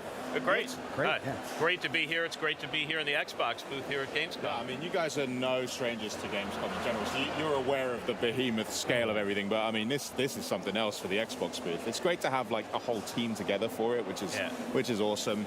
And you guys are on the booth as well, which we'll talk about in just a little bit. But what I want to get into is the fact that it is 10 years. That's really special for a game to go for that long. And you guys thought, well, let's make a big deal out of it. Let's celebrate. So how are we doing that in-game? Yeah, well, it's been 10 years since we launched, but it's been like 18 years since we founded the studio. So we've been working on this game a long time. Forever, yeah. And Rich and I were both here in the very beginning. So, but yeah, we're celebrating. Obviously, we're here at Gamescom. We've done some great community events outside the game. We had a huge one in Amsterdam that you were at. It was a lot of fun, I gotta say. Oh, yes. Well over 1,000 people. Just a couple weeks ago, we had another big one in Germany. Yeah, the Tavern. The Tavern, also huge with live music and just a huge multi-day festival. And then we've done other stuff too. Yeah, I mean, it's countless, right? We've got new things planned, in the future. We're going to be at TwitchCon, and then also we've got an Australia event coming up too. So. Yeah, and inside the game, we've had just back-to-back events, just celebrating 10 years. So we're giving lots of free stuff away to players in the game, and it's all a lot themed around different chapters that we've had over the years and different characters and everything. So it's just, we're really trying to do, pull out all the stops and have a great inside the game experience, but then also bring it out to the fans out in the real world. Well, let's talk about that outside of the game perspective, because you do have pretty substantial little segment really cool, over there. Why did it feel right to make sure that you guys were here at Gamescom? Well, Germany is a huge player base for us. I think it's the second biggest after the United States. So we've been coming over here for many, many years. I mean, it's I think 2013 before launch was our first year here at Gamescom, and we've had community events here longer than we've had community events in America. Right, seriously, so Germany is and Europe as a whole is a very, very important, in our hearts and to the success of the game, and we like to come out and thank them in game. But yeah, we got a huge presence in the booth. It's unbelievable. Like, there's people lined up all around. We've got some cosplayers here. It's just this really amazing feel and vibe. And then, of course, we get to meet the players, hang out with them. Some players, Matt said, we've been here at the Tavern since 2013. And I remember, it started really small and it's gotten bigger and bigger and bigger. And there's people that come every year that we get to see and just see how they're how they're doing. And it just feels great to see people being like jumping so deep into it as well, and it's a huge part of their lives. This is how they've met some of their best friends. That they've spent countless hours in the game, just experiencing the incredible tales that you've been able to tell through it. So that it's a really nice way to connect and meet genuine friends here. Yeah, and it's important here that we've been talking about this for a few minutes now, and we're talking about the community, because the community is the game in many ways. For a game to last for 10 years at this level of success, right? It's more about the people that play the game at this point than the people that make it. So we never forget that. We very much appreciate it. And we always know when we do have community events and like hands-on and things here at Gamescom, players like to come here to meet each other more than even to meet us. Like their best friends are in the game sometimes, and just to meet them in the real world is awesome. And we just happen to be here, right? Like that's the thing, right? Like so it's really cool. So 10 years, you've not just been like sitting around letting people enjoy the game. You've been working hard. There have been new content updates. You've had a new chapter released this same year as well. Do you want to talk a bit about Gold Road and what's there for players to experience with that? Yeah, Gold Road is the continuation of the story that we started last year with Necron. So it's this story about a new Daedric prince who's been long forgotten, Athelia. She looks different, she acts different than everybody else, and then it's a bit of a nostalgia trip through the West Weald, which was also in Oblivion, S.T.A.L.K.E.R. Oblivion. So yeah, it's been really cool to be able to do that, and then add new systems as well. We added the scribing system, which allows players to essentially build their own abilities. And really kind of mix and match, those abilities with their builds, and then, just change the colors and whatnot to really match their role play. Yeah, because that's such an important part for your players. It's not just about being able to get the DPS meter up. It's so much more than that, right? Yeah, it's like I joke with Rich a lot. We're talking about scribing, but we have a roguelike game. Is this Elder Scrolls? Inside our game, right? We have so many different things you can do in ESO, and in fact, years ago, I think 3 or 4 years ago, it's funny. I have like maybe 20 hours in that game, what it is. And I always recognize it. You can log in, play a card game. Now you can decorate your house and share it with others, and antiquity system and PvP, and right. So there's just so much to do in this game that you can really play all week and do different things every day. You guys were Metaverse before we even were thinking about Metaverse. I mean, you had them beat. Speaking of housing, you do have a current update available for PC players with the update 43. Console players are going to be able to get hands-on with that pretty soon, but give us a brief overview of what they can expect with that. So the big new system is home tours, right? It allows players to share their creations with other players, and our housing system is incredible. It's super deep. It is free form, so there's no hook points. There's nothing along those lines. Whatever players can dream up, they can build. They can put chairs on the ceilings. They can cobble together a bunch of things to create new assets, and they do. I like and they that make ship. These really cool creations, and now home tours allows them to share that with other people. And those people can go in and view these homes and like them, and like it's really going to open the doors for our community. Yeah, so to speak. But That's good. I didn't think about that. Yeah. The people watching the stream right now, I think, are seeing some housing in game. Yeah. And I just want to reiterate, everything they're seeing is in game in our housing system. Like it could be created by the players. Yep. And in fact, some of the ones they're going to get to soon are actually created by players themselves. Amazing. And it's unbelievable what they can do with the tools we've given them. Well, it's a good thing you never asked me, because mine just always looks like some midlife crisis bachelor's pad. There's I'm not very good with yeah, there's like monster trophies on the wall, like one chair in the middle of it. It looks really sad, but with this update, I think I'm going to have to try and up my housing chops and make something look good. Just going through and exploring. I feel like I'd be good at decorating a MMO house, more or less, because I do it all the time anyway. You guys seen some of my cozy game streams, like, Animal Crossing, Portia, Sandrock, Disney, like I'm always decorating in those games. Yeah. It's funny because I'm good at decorating, but I'm not good at building type games like Civilization and shit. Like I don't know how I'm good at like the decorating part, but not good at building. Yeah. And seeing what other players are doing is just so inspiring, right? Like, it's amazing. It's not just the only thing that's getting updated, though, because we mentioned the roguelike part of it as well, Infinite Archives. That's also having a few new flourishes added to it as well, right? Yeah, so we've added a bunch of new bosses into there, some new monster type. What they should add, because, you know, I'm pretty sure they don't have this, because this is like in my thoughts, and anything I think up is something that is never in games.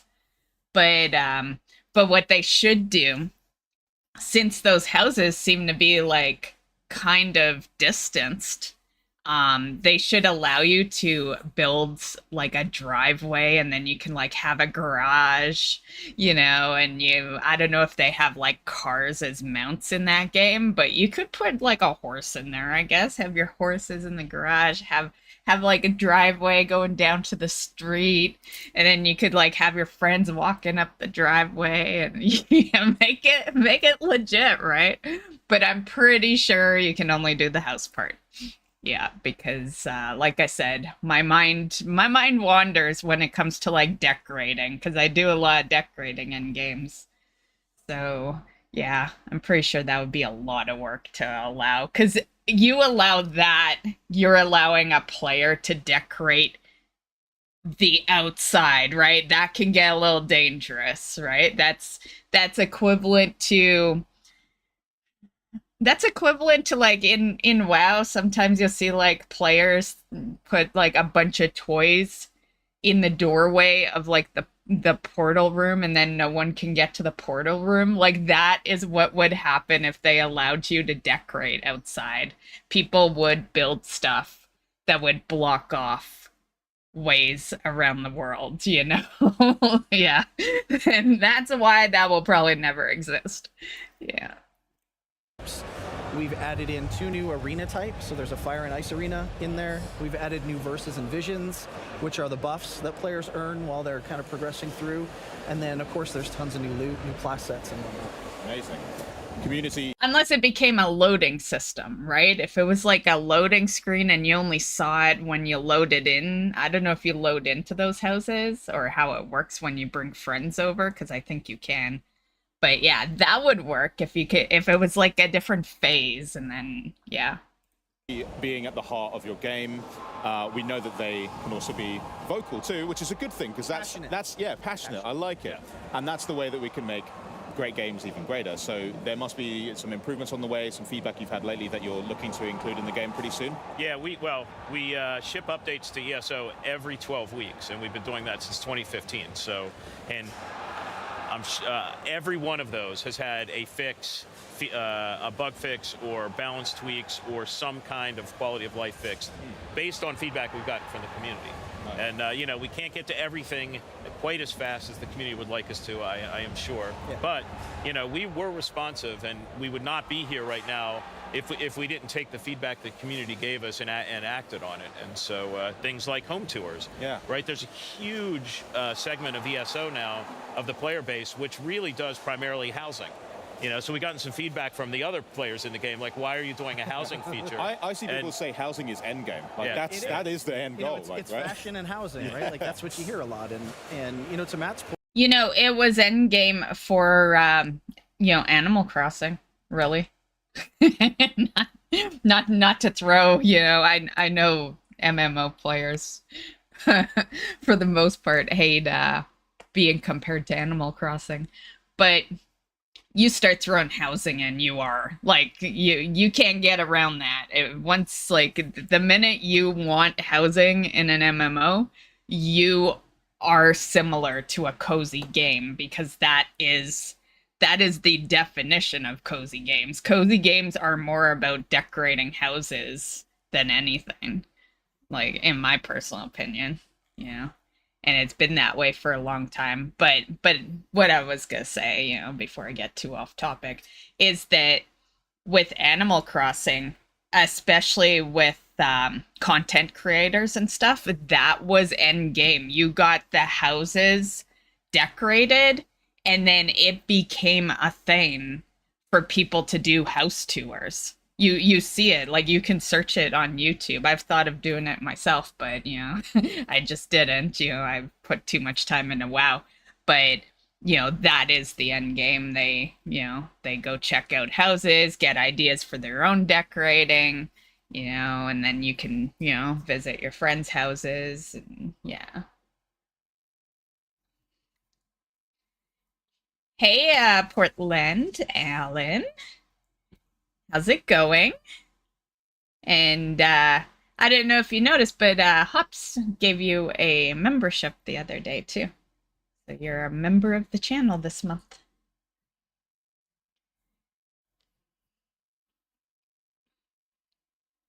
Endgame Animal Crossing, right? Yeah, I still love my Animal Crossing. Yeah, I am not ashamed to admit it. I'm not ashamed to admit a whole lot. You guys see some of the games I put on the channel? Yeah. Yeah, I definitely play my cozy games along with my MMOs. Well, MMO, because I refuse to play anything other than WoW as far as MMO, because MMOs take time. You know, it's a time investment.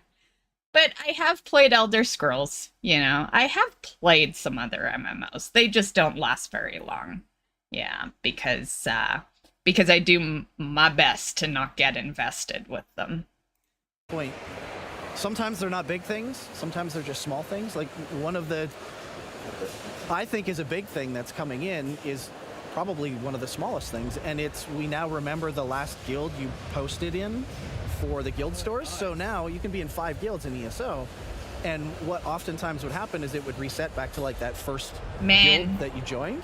So you're... WoW should do that. I'd love to be in a few different guilds at the same time. That'd be awesome. Posting stuff to the guild store in the wrong guild, and right, so that's just a pain point, and we were finally able to get around to fixing that. Awesome. I do want to make sure that I give you guys a shout out for possibly one of the most memorable trailers from Showcase, because your 10-year one was absolutely incredible. Yeah. Oh, that was so good. Like, we were all watching it, doing a little mini watch party in the Xbox on studio, and we were like, this is great stuff. You know, and I think over the years, you know, this is an Elder Scrolls game, right? A lot of the videos we've done are a lot about combat and fighting giant, you know, monsters and huge, you know, demon Daedric princes, right? But that video, the We Belong video, is more about the heart of the game, and that's from what the players experience. We Belong as in Pat Benatar? Than just going I think I remember that too, right? But you're doing it with friends. One right? of the You're last doing it game with people shows, that I you do game, and you're recall starting that out, song you can't do much, playing. and then you get really powerful, right? That's the heart of the game right there in that video. Amazing. Well, when update 43 drops on console, I'll make sure to spruce up my home. Maybe you could tour it, see what you think. But thank you. Thank you guys so much for joining us. I hope you enjoy the rest of your Gamescom.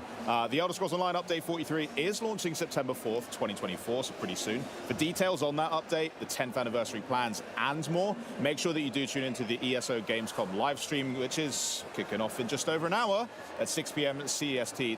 Do you guys ever feel like they hype games for way too long? Because I personally thought it was already out, because I've heard of the ESO Gold Road for so long now, you know, and then, you know, between trailers and it appearing at all the shows, you also got like some streamers that are like such and such days till Gold Road, or prepping for Gold Road. So it's like by now I kind of figured it was out, you know? like yeah. I just feel like sometimes they could hold off announcements an extra year or something, you know? 12 p.m. EDT at twitch.tv/Bethesda. Now for a refreshing change of pace for the hero shooter genre. That pace is fast, by the way. Here now, enjoy the wildly colourful and furious world of Fragpunk. Yo! Hate rules?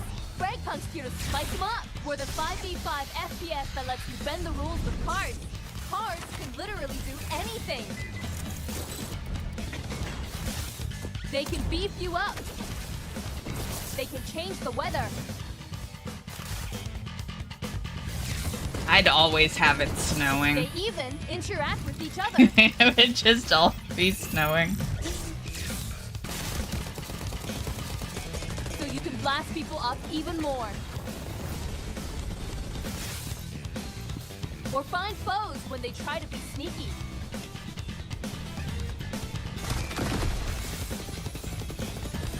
Crush them with massive force. But remember, they've got tricks of their own. If you're down on luck, then you better have a good team with you.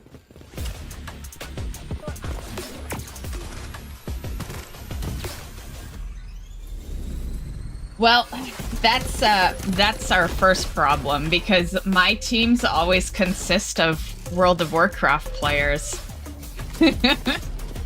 In other words, players that wouldn't be playing those games normally. Yeah. Because not many of my friends play more than just WoW. And I used to be that way myself until I started streaming, basically. Then I started mixing it up.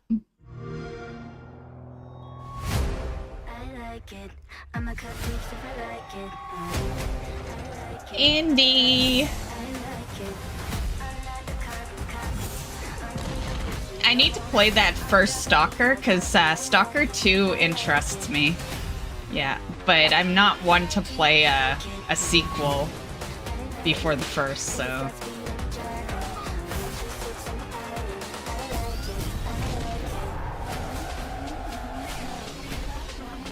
I think I'm just gonna play, like... I'm gonna start playing one day of every game I have.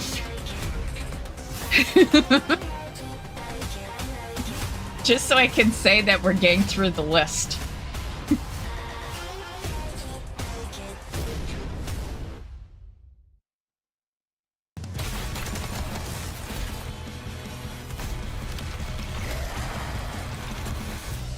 Another prison guard. Good luck, mate. You're gonna need it. There's one escape pod left, but you're not the only geezer bolting after it. There's a lot of wankers between you and the sweet taste of freedom. Just a bunch of psychos gunning for the same prize. A lot like me. Better luck next time, mate.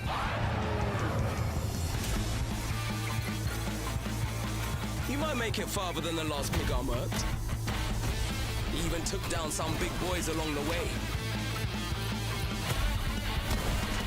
But the last guard, well, they ain't exactly dead.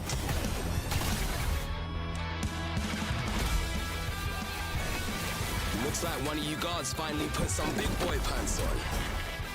Brilliant. 'Cause is just getting started.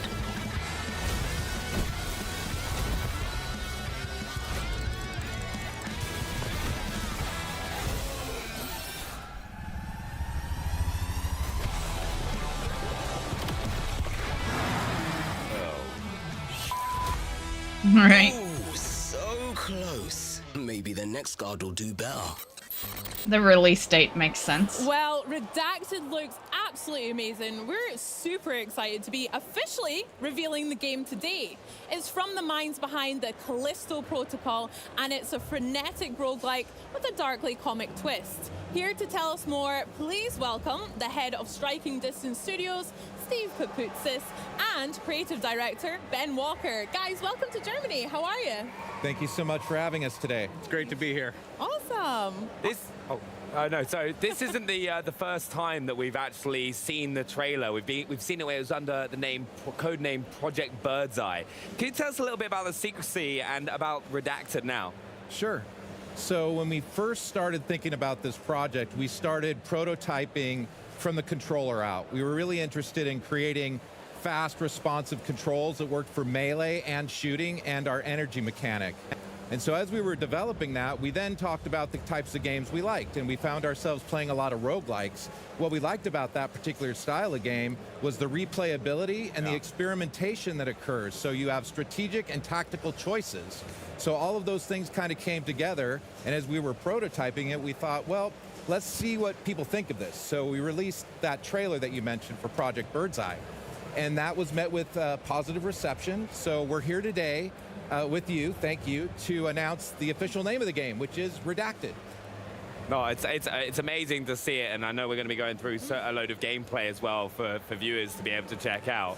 But it looks amazing. So good. I mean, you guys mentioned it there. It sounds like you had a lot of fun making the game, and certainly it's a wee bit of a departure from the Callisto protocol and what players might expect from you guys. But as we look at some of the gameplay, can you tell us a bit more about Redacted, and then what can we expect to look forward to?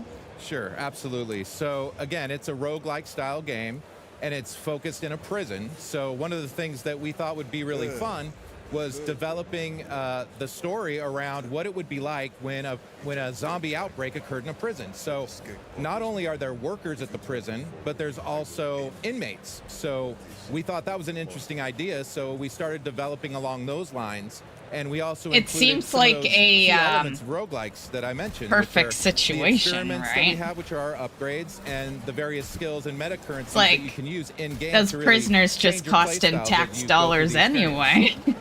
You mentioned a load of the prisoners. They're called rivals. I in the just game, open the aren't they? doors Can you explain and to book us it. what rivals are and how? If how I was that's going the to affect security. gameplay? Absolutely. Or a guard. So the idea again with the rivals was, hey, you know, there's other people in this prison. So what would they be doing during this outbreak, right? So They'd we be thought dying. It would be interesting if there was a race to one escape pod. So not only are you racing against the rivals, but you're also having to deal with them. So they can do things like have room modifier attacks where they can slow you down or impede your progress.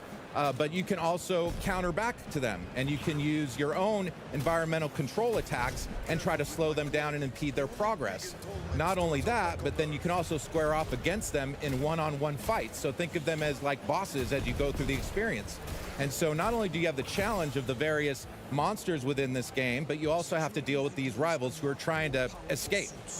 Yeah, and you can kind of see their progress along the bottom of the screen on the gameplay, can't you? Yeah. And like if they're still standing and what's kind of happening to them. Absolutely, yeah. Catch up as well. Nice. I mean, going back a little bit, I understand it's a roguelike, and when I think of that, I think permadeath, but maybe, Ben, you could show us how that's going to be quite a core part of the gameplay in Redacted. Sure. So this is actually the area where you start when you die and you come back. And on the team, we like to say death is the opportunity to come back stronger. Nice. And so, you know, we have our punching bag here. As you can see, these are all our terminals where you buy your permanent upgrades. On the right, we have all of our currencies. The top one is the credits, which is only spendable and remain used inside the game. Yeah. And then we have our contraband here, which is for our permanent skills. So I can purchase one of these and then equip it on the side. So you actually build your own kind of loadout here, and I can actually buy more slots as I progress as well. So we have about 45 of these across 5 pages. So there's really a lot to dig into here. Yeah. That's a lot of different combinations for you to use. What other meta currencies have you got on the right hand? Because we can see them on the right hand side of the screen. What are they, and how do we what do we spend them on? Yeah. So over here we Grab have the red security one. IDs, which you purchase suits with. And as you can see, we have lots of suits to choose from. They look so cool. Have you got a favorite one? This is one of my favorite ones, the pilot suit. Pilot so suit, nice. I'll purchase it now. And then every suit has an initial buff that it gives you. And then What- also you what can buff go and was on the increase red one? upgrades to it as well. And so clearing 30 rooms, I'll get to reload my weapon faster. Okay, sick. So there's a lot of progression opportunities as well. So if you find like your own particular playstyle that you really like, you can hone in and focus on that and be like, all right, this is how I want to approach the next round. Exactly. And your skills and your suit and then your guns all play into how that build works out for you. So Sick. what else do we have? What else do we have here? So we have 5 melee weapons and 8 ranged weapons, and players can mix and match those any way they like. These are some of my favorites, the dual blasters. That look nice. Yeah, and then once the player escapes for the first time, they'll be able to unlock the upgrades for the weapons as well. So it keeps going, and you can keep going farther, keep getting stronger. Yeah, and what else is there in the hub for players to get involved with? So this is where we can transfer currency and also buy things like the first aid station in between levels, which is very, very important. So here, let me purchase the environment control. So as Steve was talking about, this is how you attack rivals remotely. So you purchase the upgrades here. Yeah, because we saw this happen a couple times in the gameplay that we saw a little bit earlier, didn't we? Yeah, exactly. It kind of, you know, and this is a game that I play, but I play off stream. I don't think I've ever streamed it. But it kind of reminds me of Killing Floor because that's how that game kind of works, where you kill all your shit for the level, and then level ends, and then you go and spend quickly. There's a timer, so like you got limited time, and then go to the next level, and yeah, reminds me a lot like that. And I even felt like, even although it don't look like Killing Floor at all, it kind of, the way the characters moving around and the attacks and stuff kind of reminded me a bit of it, just with a different look. Exactly, and this will slow them down, it'll stop them, it'll do damage. And then once you... Speaking of, I wonder if they will mention Killing Floor 3. I don't know if they will, because this is day 2, and I know we're not through it yet, but I'm just gonna say, we know most of the games that are announced. That's the way these game shows worked. Like, the opening night and yesterday's day, that pretty much all the games were announced in those 2 days. This day is more like hype stuff, like today, War Within, and more interview type stuff. And yeah, I don't think, like, there could be a surprise of like a new game they haven't announced yet, but for the most part, it's gonna be all games we've seen them announce. Yeah. So I don't think they're gonna talk about Killing Floor 3. That'll be a next year thing, maybe. Buy all of them, you get the next tier of it. So you just keep upgrading and upgrading. Or maybe October, because October, it's Gamescom Asia, so might be over there, maybe. Okay, so there's on the screen there was something about a combo with the rival attacks. What was that about there? Yeah, so when you actually do your rival attack, you select the rival, and then you have a limited time to kind of punch in this code. Sick. So there's a little bit of a rhythm to it. Yeah, rhythm game, love that. Yep. Okay, that's so cool. And then the final two we've got are the redaction map and the performance review center. What are those? Yeah, so the performance review is a summary of your run. So here you can see what experiments you used, how many meta currency elements that you collected, the schematics and the fabrications. So this is a good way to kind of strategize as you go through, see what you did before and see what you might try to do next time. In addition to that, we have the Watcher log, which actually provides a lot of deep statistics for you. It's fun to kind of min-max and see how you did against the various rivals, which experiments you tend to gravitate towards, and you can see that all here. So it's fun to kind of dig into the statistical element of the game. It's also where I can see people getting so competitive. That's like going like, no, I can get a faster time than you. I can do better with this setup, and see like all that kind of comparison. Like I know, us at the Xbox On team would do that an absolute ton on stream. How many Stumbatons kills have you got or something? Yeah, exactly. And then we've got the redaction map. Yeah, so this ties into kind of the mystery of our game. So here you're going to find out about the rivals. As you go through the game, you're actually going to find these computer rooms. And when you interact with the computer room, you're going to see these dossiers. And as you go through and it's a fix-it life. Unredact the information here, you'll actually be gaining positive buffs for yourself. So you're going to be increasing the damage you do against the enemies. You're going to be creating vulnerabilities for them. And so you'll also be doing all that. And in addition to that, you're going to find out more about the rivals and a little bit of their backstory. So it's a key component to really being able to deal with and handle the rivals. Oh, that's awesome. What I do know is we've got a lot more gameplay to check out, because it'd be amazing to see all these different like weapons and upgrades in action, so you can talk us through it. Yeah, so absolutely. Let's check out some more gameplay. But honestly, one of the things I love so much about games is when there are so many options for you as a player, and that's what Redacted has for you to progress and improve. So Bex, what do you think as well? I mean, yeah, I'm really enjoying this kind of like secret element to the dossiers and these rivals, and I really like some of these headings that we've got. There's some interesting topics that I'm excited to explore later. Oh, who's this guy? All right. Got a little outline here. Yeah, so this is a mysterious figure that we call Mr. Green. Mr. Green. He's a bit of a cleaner, and he's at the prison. We don't know why. Hopefully players are going to find out. But he'll be interacting with looks you mean. and kind of providing So you some insights I don't as know you if progress through the he's experience. the type of And cleaner so, you're I don't want to thinking give away of. too much, No. but Mr. Green is a shadowy figure. Okay, seems like we can trust him right now, but given all of the rivals and I all of the wouldn't. other people that you've told us about so far, I'm not too convinced yet. Like, he looks like a mob boss. That to me is just like, especially one in a prison. That just doesn't seem to work. But because there's so many options of how to play the game, can you kind of run us through some of your favorite builds? I think this is us going up against one of your rivals right now, isn't it? Yep, absolutely.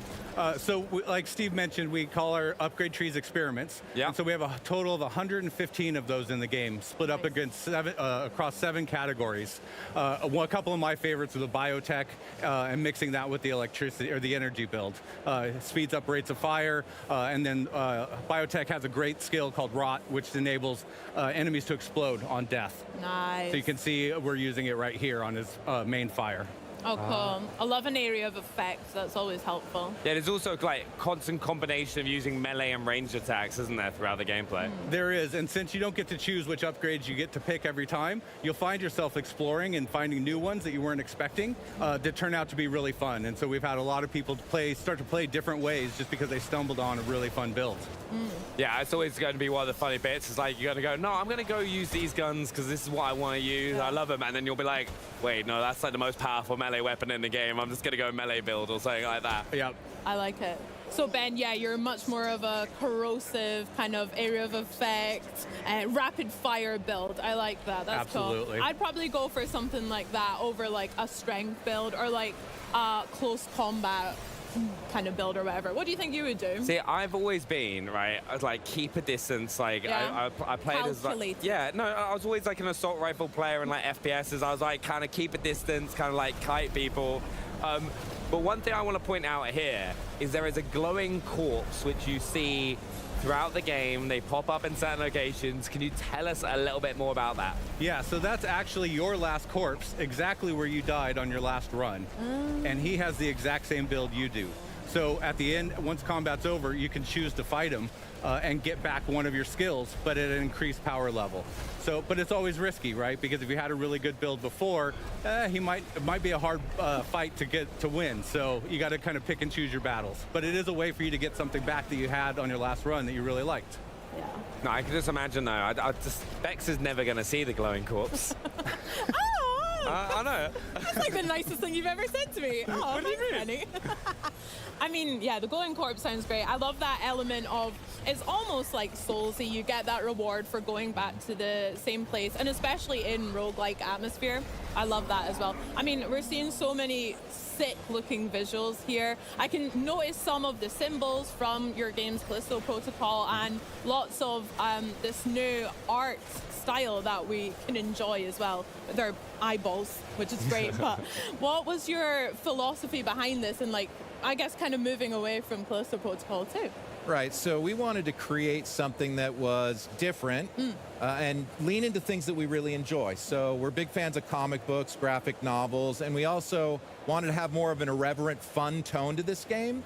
So we gravitated towards the style and look that you see in the game. It's a little bit more vibrant, colorful, and it allowed us to really experiment and play around with the variety of enemies. I think we have over 34 enemies in the game. So we really wanted to just kind of go all out with the colors and everything. So that really worked well for us, and we think it definitely looks different than the previous game. And the other thing that we really liked about this particular game this time was we partnered with a group called Mutato Musica. Okay. And we wanted to create our own unique music for the game. So we came up with this idea for future punk. So the soundtrack is kind of got this arcadey punk kind of vibe going on. And we really enjoy it, so we're pretty excited about that. Yeah. I love that. Yeah, no, Future Punk is definitely something I think I could get into Right, as well. And I soundtrack's love like the one art of the style. most important But, things Ben with a Steve, game right, like big thank you that. for joining as well. But if you've got any last words for Because you're everyone just doing the watching, same shit about over and over, Redacted? right? Well, we hope everyone enjoys playing it as much as we enjoyed making it. The team had a great time doing that. Yeah, and I'd like to say thank you very much for allowing us to reveal the game name today with you. And I want to thank the team at Striking Distance for all the wonderful work they did for this project. Thank you. Heck yeah. I mean, yeah, thank you for letting us be included in this honor as well. We'll definitely be watching out for more Redacted. I cannot wait to get my hands on it when it comes out on October 31st. Very scary. Pre-orders are open right now. So coming up, we've got a sim that is unlike any other sim we've seen before. But first, fans of the first Descendant have been not so patiently waiting for more on Season 1. Well, guys, the wait is over. Let's have a look.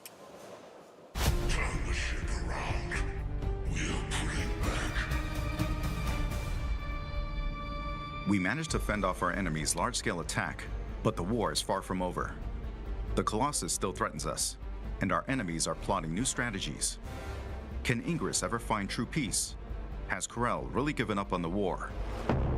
Man, that looks good. After Corel's fleet disappeared, the Vulgus began moving from deep within the dungeon to raid the Ancestors' facilities in Ingress and reclaim the outpost. Detecting this, Ingress immediately dispatched a scout. That scout's name is Haley. Haley Scott, who rose really? From a supply soldier in the guerrilla unit to a legendary sniper, is now a newcomer in the Descendant Corps. Ruthlessly eliminating enemies with her anti-material sniper rifle, she dominates battles with her ability to drop her body temperature and emit cold air when her emotions run high. When shooting from a distance, her weapon's critical hit multiplier increases, making her an excellent fit for sniper rifles. She possesses sub-zero bullets that fire multiple shots in an instant, and a storm snare that pushes back and rapidly cools down enemies in front. Above all, Haley's specialty is switching to her anti-material sniper rifle and firing a single, incredibly powerful shot, stronger than any other attack. In Season 1, the Vulgus launches a new strategy, the Invasion. Invasions occur randomly in 2 dungeons of the hard difficulty infiltration operations. Players can choose to enter between the existing operations or the invasions.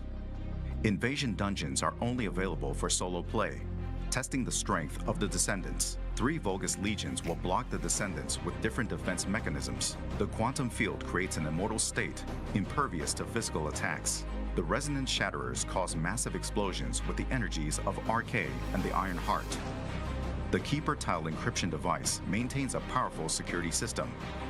Invasion dungeons present new mechanics that disrupt the Descendants' operations. Solve these enemies' mechanisms and swiftly eliminate them. Invasion dungeons are designed for speed runs, and the faster you clear them, the greater the rewards that await. After coming in contact with the Iron Heart, Descendants experience an S.T.A.L.K.E.R resonance phenomenon. This resonance grants the Descendants new powers. It's the season growth inversion reinforcement. Inversion reinforcement is a new growth system that resets at the start of each season. It includes 5 types: hunting, attributes, recovery, survival, and seasons. God. Through the inversion reinforcement, I'm just gonna say, this game looks amazing, but I am so sick and tired of seasonal games. I am so fucking tired of it. That, like, yeah, that's why I've been going back to, like, solo player type playthrough type games. Like, I'm just tired of being on a time frame, like a fucking ticking bomb all the time, you know? Yeah. I have a question I just thought about. Well, ask it away. Descendants gain beneficial effects for progressing. What's the through question, seasonal content, Tristan? And can also obtain effects that compensate for their weakness. Each season, we plan to tailor and replace the inversion reinforcement effects, providing effects that perfectly fit the seasonal content. In addition to a new Descendant, a new Ultimate Descendant will be introduced in Season 1. Ultimate Freyna, who has evolved S.T.A.L.K.E.'s toxicity into a more powerful weapon, will make her debut. In Season 1, you can discover Freyna's exclusive story and uncover the tale behind the name of her skill, Room Zero Trauma. Excava is an assault rifle with powerful versatility. It can be obtained How come through the I Battle don't see Pass any and is guy also fighters? available as a free reward. Excava charges voltage when attacking enemies and has a unique It's like effect of I firing usually a pick a charged chick voltage as anyway, an but energy grenade. yeah. It is a versatile weapon that combines the This inherent kind of versatility game, of an assault rifle you would think with there'd be a powerful guy shot. fighter. Frost Watcher is a scout It is rifle kinda like that can a- be farmed through the Season 1 content. guy game. When hitting enemies from long range, it reduces chill resistance and enhances the Yeah, damage everyone of can one's play any chill game they skills, want, right? But making like, a perfect fit for Viessa and Haley. If you've prepared a new Descendant, Ultimate Weapon, and Inversion Growth, oh, there's a it is guy. now time But to can you face the actually most play him? powerful Colossus, Deathstalker. Deathstalker lurks in the darkness of the void, targeting the life of descendants. It is stronger than any Colossus encountered so far. To protect Albion from the threat of Like I know I will need to update BattleNet on Monday, but will I still need to buy the War Within Starter Edition? I don't want to waste money if I don't got to. If you want to play War Within, you will need to at least have it. But if you're not in a rush, Monday doesn't cut you off or anything. If you've got Dragonflight, you'll still be able to play, you know, everything you've been playing, of course. Yeah.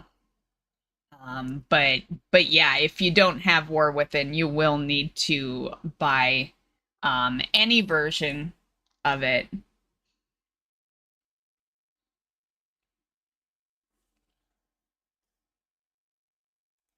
Deathstalker, we must once again venture into the void, unravel the mysteries. And just in case there's some people that, you know, haven't even gone into Dragonflight yet in WoW and are in the chat, that will become free with the subs. So yeah, like, yeah. So yeah, you don't need it if you're not too concerned with War Within and you just want to hop into some WoW. Yeah, you don't have to worry about purchasing the War Within. I have friends that kind of do that. They're very casual players of WoW. They play the hype and then they leave 6 months later, come back for the next expansion, and a lot of the time, sometimes they don't want to waste the money either, right? And you know, they'll just wait for it to go on sale, and yeah. But if you want to play War Within, you are going to have to buy, you know, at least the base version. Within the darkness and intercept Deathstalker. The first Descendants first season begins on August 29th with Haley, a new Descendant, Ultimate Freyna, and the new Ultimate Weapons. New episodes, dungeon content, and Void Intercept battles await you in Albion, Descendants. The first Descendant, Season 1 Invasion. And also, Twitch drops and support a streamer will be next week. So just, you know, just to not confuse anyone by early access being today, that is a next week thing because they still, even although early access starts today, they still consider the 26th to be the actual release date, which is silly. You can't consider it the actual one if people are already playing it, you know. But yeah, just so you guys aren't expecting Twitch drops tonight, they're not going to be there tonight. Yeah, they start on Monday. Play for free. Play for free? It's a crazy, crazy. I was not expecting that game would be free. That game looked really good. That game looked like an $80 game. To make your dreams come true. The choice is It's actually kind of scary that it's free. That means there's a bunch of microtransactions. There's only one reason you make a game free.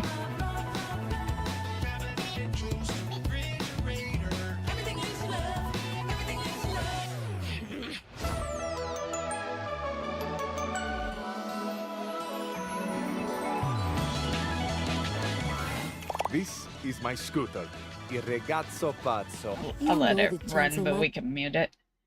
That's probably the cheapest, right? Because one is 70 and the big edition is 90. Yeah. The cheapest I do believe is 70. Yeah. Yeah. Pretty much there's only really a few reasons you would buy the really expensive one. You know, one, if money's on your side, I guess, you know, not everyone can afford, you know, the most expensive. Two, I'd say if you're a serious WoW player, you know, like I've bought that one, the more expensive one, my entire WoW pretty much, right? You know, now I do it also because of being a content creator, but back then I did it anyway because I just, you know, and then collector, if you're a collector, because a lot of stuff comes in that expensive one. Yeah. But you get a lot in that first one too. So, yeah. Yeah, you're not really missing out on too much. And one good thing, something they have started to do over the past few expansions, is later on in the expansion, they will sell the collector stuff, right? So you can still get that stuff later on if you want to buy the cheap version now just to play the game. And then later on, you can just, you know, get the collector stuff you would have gotten in the more expensive one. And it's usually for cheaper. So, you know, if you're willing to wait on that. Appreciate it. Thank you so much. Wonderful. So all good, maybe aside from Tiago and the missing jumper. Poor Tiago. There we go. Now, I most likely confused people in the intro of what exactly I was talking For about me, with the game. So for those who don't know, I always wanted the collector stuff anyway, but my logic is, you know, well, I'm Canadian, so when a game is, you know, $60, it's actually 80, and so my logic was, well, they're already charging me up the yin yang. I might as well just get the expensive one and get it over with. And that's why I've, you know, that's one of many reasons. I wouldn't say it's the reason, but it factors in. Yeah. I've always kind of been like, with WoW anyway, like with other games, no, I'll just buy the base edition. I only buy the expensive one for games I'm like super, super into, but, or loyal to, I guess. I don't know. I don't know how you word it. Beginning, Okay. but underneath there's so much more. And yeah, we just pitched it out during a voiceover session we're doing together. So and then a couple days guys, later, Ray came to me and said, we are gonna just browse the live stream here because it's 2 o'clock on my side. War Within launches in 2 hours. I just want to see if they did any more WoW stuff here. I will stay on stream for a little bit even if they didn't, but I just want to make sure we don't miss anything before I leave. Normally, we wouldn't leave until the show is done. I always stream the full shows, but I know you guys will be expecting me there for launch, and I want to be there for launch too. So yeah, even although we probably won't be able to get in the servers right away, and I thought about doing that. I thought about like maybe I just stay on stream and, you know, and then I just get my community to tell me if servers are up, but I don't know. I don't know if I want to do it that way. Plus, I want a little break. I want to be able to end the stream and then come back. So, because the thing is, these are 5 hours long. I don't have time. I was gonna try to get on earlier today, but I just couldn't make it. But yeah, so since they're 5 hours long, we would be streaming into the launch if I stayed on.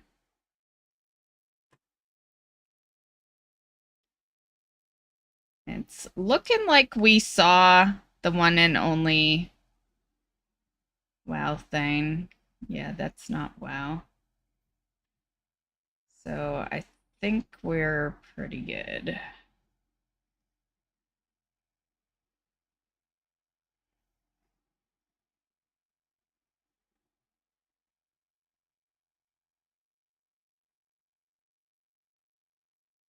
I believe they're still streaming, so we're not going to see the very end, but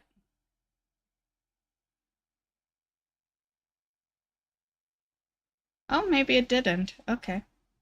Okay, so that is the full one.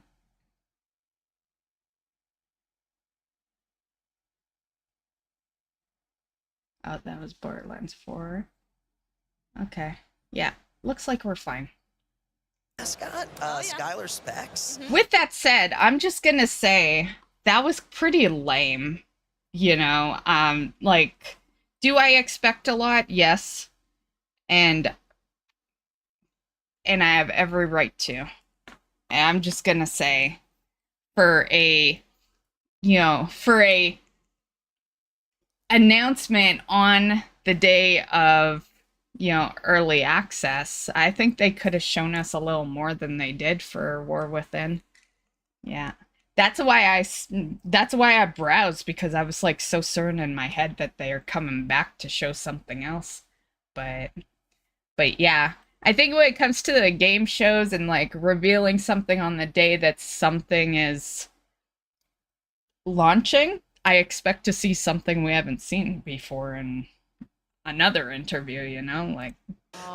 She's plays the actual Deviators themselves, and though they're a mechanics character that sort of show you how to play the game, the writing is, she's so lovely, so fun, so. The writing is so good. Please, the writing. Well, okay. Okay, so guys, that has been the nature of our friendship for the last 10 years. We're gonna skip some stuff here. Let's watch, since we're on a time frame, I want to watch stuff that interests me. Skylar, and she brought this whole new level of charm. Let's see so what we we've got. all got our favorites, but I think those are our top 3. I love that. What's this? This looks good. Yeah. Let's I skip hope you to have a that. phenomenal Gamescom. I'm going to come down and play it myself after this and see who I can start dating, and I'll let you know who my favorites are. But one thing is for sure, I will never be looking at a fridge the same way again. Coming up, we're going to take to the skies with the latest map and join new planes to join Microsoft Flight Simulator. Then it's back down to Earth with the latest updates coming to Fallout 76. But now it's time to dawn the role of Kazan as he survives exile, waves of Imperial forces, and relearns the forgotten skills of battle that once helped him save an empire. Check out this deep dive into the first Berserker, Kazan. Bye-bye starter edition. Now I will still need to wait till Monday, I'm guessing. Who once saved the Empire from the Dragonkin, survives against all odds. Yes, you will. Early access is the Epic edition. You would have to spend the bigger amount of money. Yeah. And you don't miss out on anything, by the way. Early access is just if you want to, you know, maybe get a head start on leveling. But, like, Seasons isn't going to be out or anything. You're not going to be behind. I know Dee was a little worried about that as well, because she's going to play on the 26th, like many others. And yeah, early access is just for the people who are okay with spending a little extra money. You know, sometimes, like, they're smart when they sell early access. Sometimes people will cave the day of, right? I imagine there's a lot of people that were dead set against early access and then went and upgraded their version this morning, you know? It happens all the time. It's a very good selling tactic on Blizzard's part, and yeah. But as far as, you know, as far as will you be behind, you will not be behind. It's gonna, you know, leveling is fast. So on the 26th, depending on, you know, what you know, how much time you're gonna put into it, you could be max level that night. Yeah. So yeah, and Season still won't be out then. Yeah. So you'll be perfectly fine. Yeah. Hey, Fax. Lots of people do that. Yeah.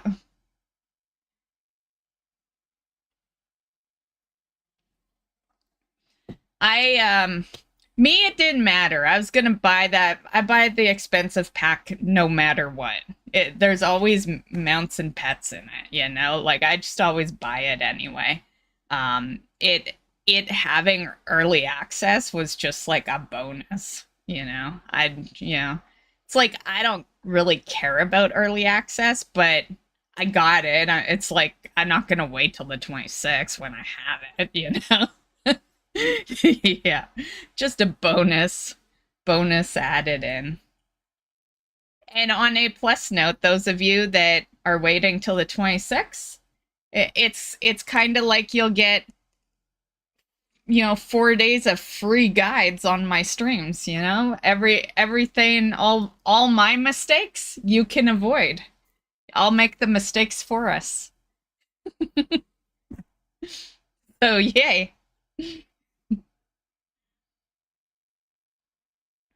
And hello, Fax. Advantages. Thank you for being very informative. You're always in the know and up to date with WoW. You're welcome, Although its Tristan. attack power is somewhat lower, it features long reach, wide range, and impressive combo attacks, making it particularly advantageous in stamina-based combat. Where is that mute? It is why I do videos. Yeah, I try my best to, you know, give you guys the info that you're looking for, and yeah, and I do follow a lot of WoW, so yeah, I am definitely in the know. Whoops, I always forget I mute instead of pause. The Great Sword is another weapon Kazan can wield. It offers the option to charge most actions. Kinda looks like a favoring Dark slow Souls but type. exhilarating and powerful strikes. This weapon excels in solid guarding and counterattacks, enabling a satisfying playstyle that can crush enemies before even engaging in stamina battles. Kazan is an action game that focuses on the fun of character development. As you progress, you'll acquire items and skills, evolving your combat from careful and strategic to powerful and exhilarating. Kazan's journey of revenge is about to begin. Don't miss out on the chance to experience the hardcore action of the first Berserker, Kazan, in the technical closed beta test, starting on October 11th. Xbox players can join through the Insider program.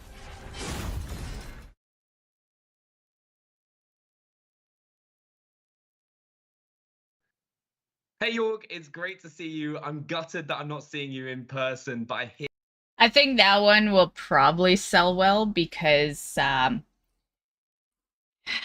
it's kind of like Dark Souls and anime together, right? And I feel like people who like Dark Souls seem to also like anime. You know, not always the other way. Not every person that loves anime loves Dark Souls, but I've definitely noticed that Dark Souls players, for the most part, and that was definitely that wasn't Dark Souls, but that was a Souls game type. Yeah, so it's gonna trigger the same audience. I did try that at Notria, like, I don't know, a month ago when they first showed it. They had a beta for that one, and it was kind of good. The digital twin is taking leaps forward Yeah, this time. we're We not added doing any seasons. talk here. I'm on limited time, borrowed time. Wait. And when we can Yep. connect that to the real world, Oh yes, let's do Most this. iconic item is a bow. Little It can be Nightmares used 3. to solve puzzles and make new paths when the road seems blocked. To survive in this dangerous world, teamwork would be essential, as Lo and Alone will have to work together to keep moving forward. During the game, our two friends will find new items to help them progress.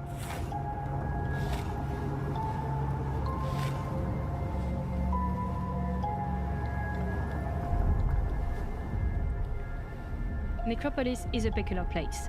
Raised from the desert sands and powered by gusting winds, it has been described as a Ooh, city Mary of eternal Poppins. energy and certain death. It reminds It is a weird me. place that used to be inhabited by the dwellers. It reminds me of me and Shadowlands. The minute I got that first parasol, I was just always like in the air with my parasol. That was like the best thing they put in the game in years. Yeah. I love being Mary Poppins in WoW.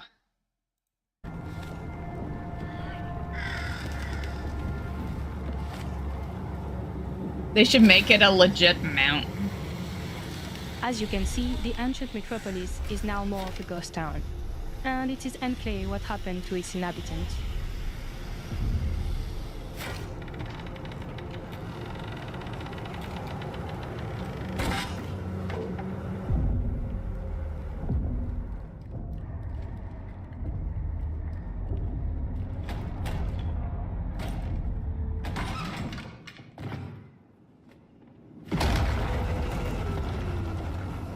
This is Monster Baby, one of the new residents of Little Nightmares 3. She might have something to do with what happened to Necropolis and the people that used to live here.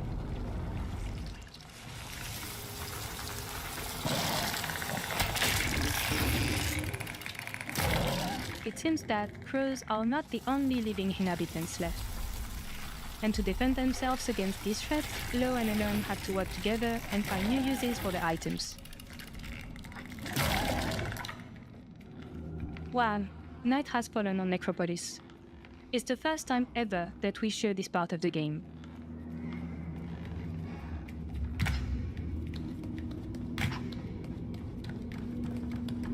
As you can see, the mood in the real city has changed quite a bit.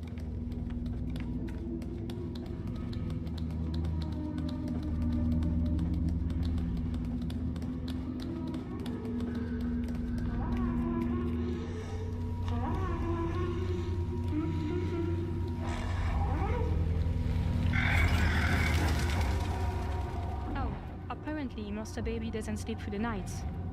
Not sure we want to become one of her toys. We should probably avoid her gaze and play hide and seek behind the blocks.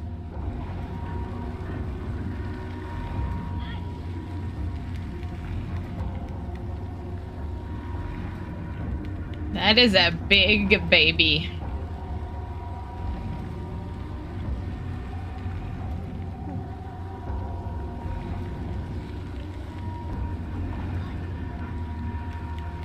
The thing is, that's only new if you've never played Little Nightmares. Like, there were, even back in the first, there was that. Just not with a big baby, but like that laser light always existed. That's it for now. Thank you all for watching this gameplay walkthrough. We can't wait to show you more about the game. I like that it seems to be 2 players. That's kind of cool.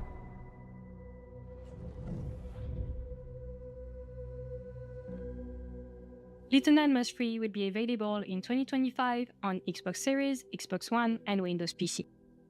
Wishlist the game now to make sure you don't miss any news. It's been wishlisted for like 2 years. At Little Nightmares 3, which is coming to Xbox in 2025. So now it's time to go to That's what I mean by That's what I mean by they announce games way too fucking early.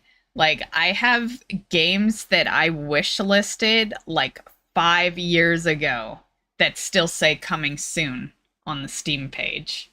Yeah. And then with the Little Nightmares 3, I don't care. I love the game. I can wait forever for it to come out. Not a biggie.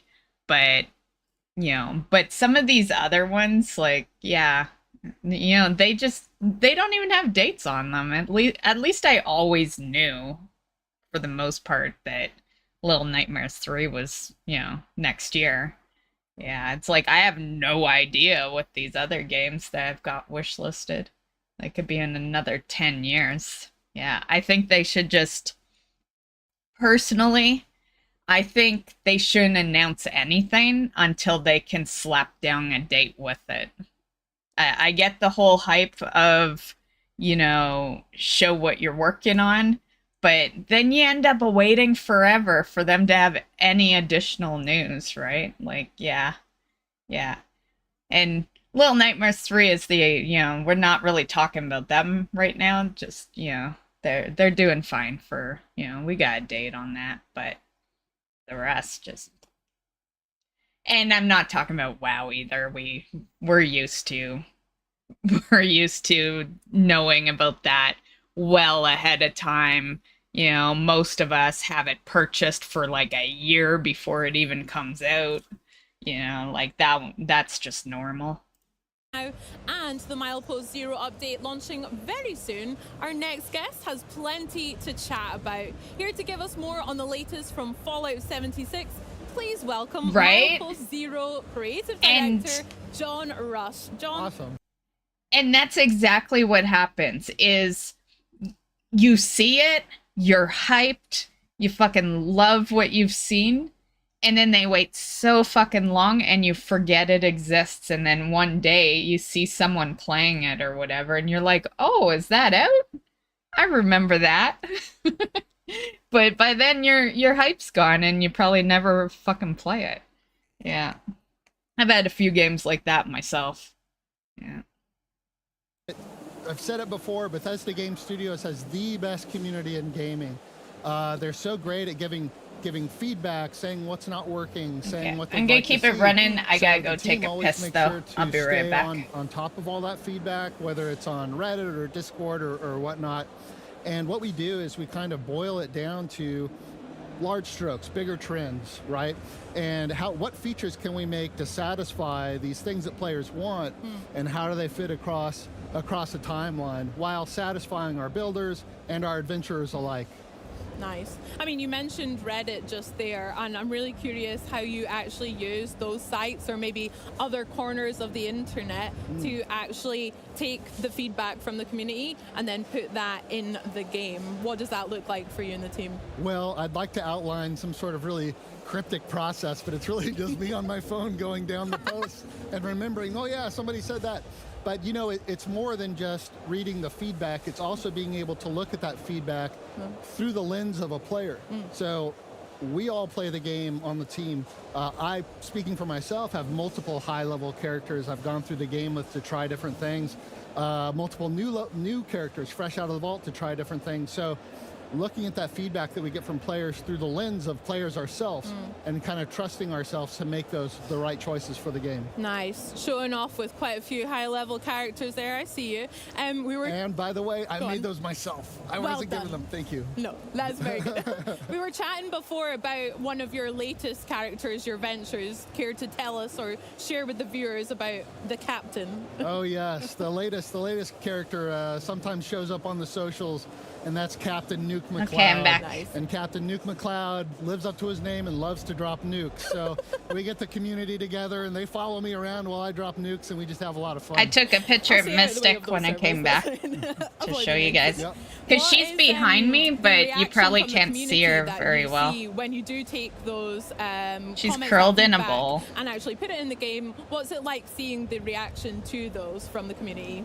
I think it's That's great. her right it's now, the type of behind feedback me. that we kind of get over time, right? Because it's not so much taking a specific thing like I want a neon green wig or something like that.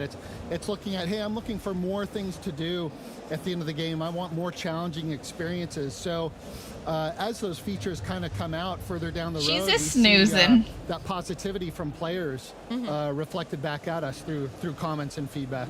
That's really cool. I mean, yeah, I love some character creator options as well. So maybe a neon green wig would be great, but that can wait as well. We've got plenty to do in Skyline Valley at the moment as well. And with that, came I do have first her map camera expansion for that the we base game. Can you tell me what we that show off means to sometimes, you and the but team and to the game I think itself it's about across having the that map room right now. Absolutely. So I've been referring to it as a map mutation. And I would have to drop the broadcaster for it to like acknowledge it, I think. So yeah, you know, that's the best you get right now. Play on the Appalachia map. Appalachia. She was here at the beginning of the stream though. And we were Yeah, introduced to Appalachia when the first very game first visible. came out, and She it's really was like changed giving me all the- kisses all and the stuff. updates that we've had. Yeah. So knowing that players really like to stay in Appalachia and experience that, we wanted to give them opportunities to continue telling their own stories. So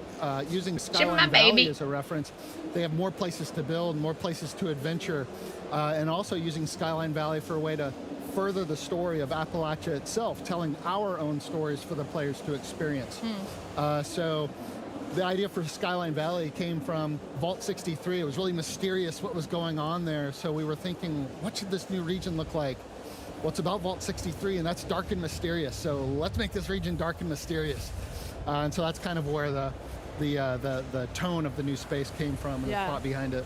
Yeah, I mean, I think it's the mission, the pre-update I am mission that so you do, behind and you go in to that Fallout. massive big manor house and like literally just looks like I'm just hellfire so everywhere behind. around, and it is very The much last dark one and I mysterious, played but was also very fun to 76, and they've explore. had What so other things in many Skyline like Valley, what other game different features were added 76, with right? this new update, the latest one?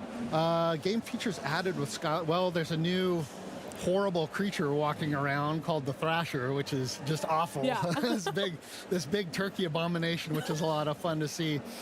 We've also got a new boss in there that's triggered by nukes, the trifecta terror, the trio Storm Goliaths, which are really fun to fight. And they play off one another, which is kind of a new mechanic. You kill one, the other two get stronger. You kill one of them, and the last one gets really strong. So that's fun.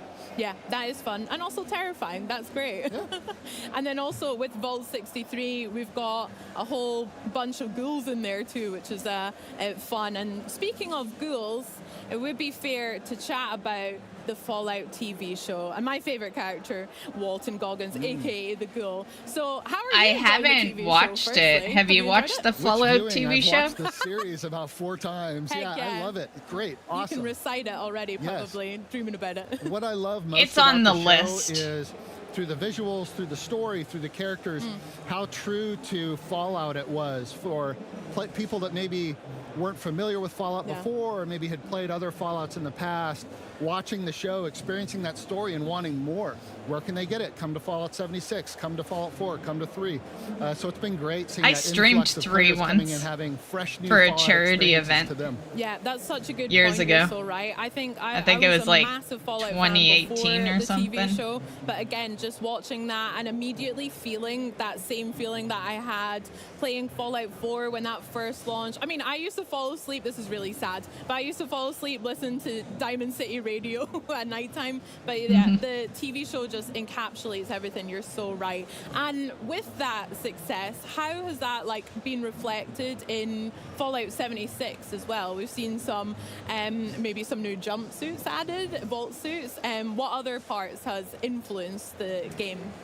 Sure. So with the show, we made very specific offerings that had specific ties to the show, like Lucy's backpack or the cowboy duster, which players really love, and they're very Fallout, thematic to Fallout. So it was great to add those. I would say, you know, from the reception the show has gotten, it's really sort of emboldened us to continue taking the game in the direction we have been. It's sort of fortified in our brains the decisions that we've been making that are, you know, very, very true to Fallout, and it's really got us pumped for what's coming up down the road. Heck yeah. Can you tell me your favorite character from the show? Yeah. It's got to be Thaddeus. Hell. Why aren't I dead? Yeah, it's great. It's so funny. Thaddeus is great. Thaddeus is good. I like all the characters, but Thaddeus had me laughing, yeah. Stunning. Now, we've mentioned a wee bit about Skyline Valley, but obviously we have Milepost Zero coming up very soon. What can players look forward to in this new update coming? Milepost Zero is a really exciting update. Of course, we've got the caravans that we've been talking about that I was watching players play. So just they've back just there, which is been a lot of fun. updating this game. Caravans is awesome. Huh. We've also got a new I haven't played legendary since crafting before system, which gives players a lot more updates agency were into happening. making specific gear they want for their builds. Gives them I a bit played more it when control. 76 first and came we've out. got best builds, which is a great step forward for our builders, and being able to connect them so they can share their builds in game much easier, and show appreciation to one another. If you run across a best build camp that you like, you give it a thumbs up, and upvoted camps with most thumbs up get featured on multiple servers across Appalachia. So it's really cool. That sounds sick. I'll definitely be challenging myself. I love games like Fallout, and then also in Elder Scrolls Online, and then I love building in The Sims as well. So yeah, definitely I'll be building and maybe taking some inspo from the rest of the community as well. That sounds awesome. Cool. I can't wait for that.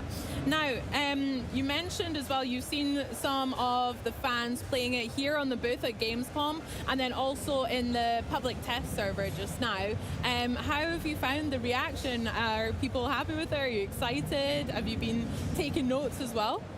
It's great. You know, I think overall they're really excited. Again, it goes back to giving our players the tools and the agency to make their own stories in the game. So what better stories are you going to come up with than running the perilous route of Skyline Drive while being assaulted by giant thrasher turkeys and raiders, you know, doing caravans with your friends? It's just super cool. Yeah. There's some many new adventures to look forward to. That's so sick. Now, can't wait for Milepost Zero, but John, is there anything else that you want to share with me today, maybe? Maybe there is. You know, we've talked about Milepost Zero quite a bit. Yes. Milepost Zero is awesome. We know that's coming out pretty soon, September 3rd. We've got Ghouls coming out early next year. What's in between? We've got an exciting update coming out this December. This December, players get to experience the Gleaming Depths. Heck yeah. Raids the Gleaming Depths. This is an end-game experience for our most hardcore adventurers, full of nasty bosses that are tough to take down, big challenges, teamwork. It's great. And once players get to the end of it, if they live to tell the tale, they get a chance at getting 4-star legendary weapons, power armor, and gear.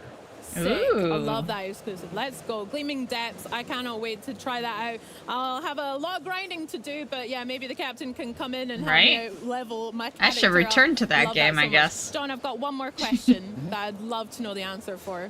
Would you rather eat a fried radroach or some glowing fungus stew?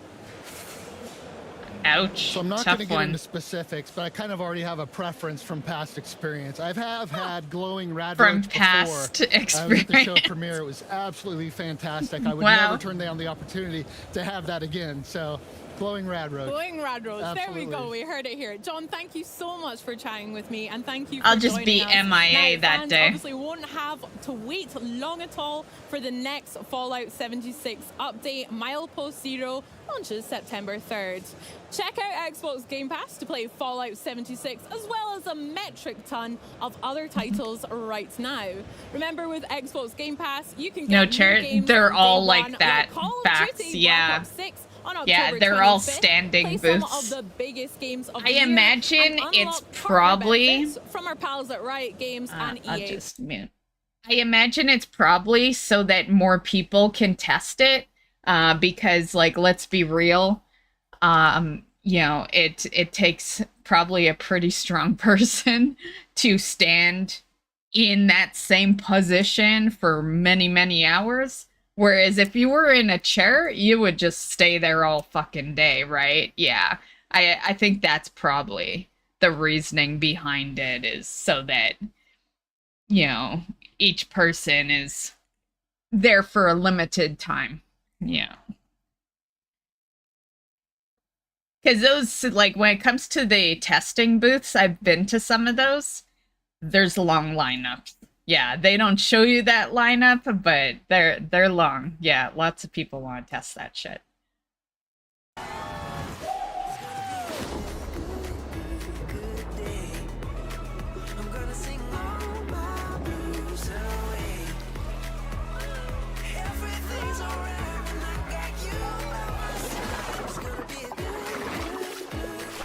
Ooh. I played the first Planet Coaster.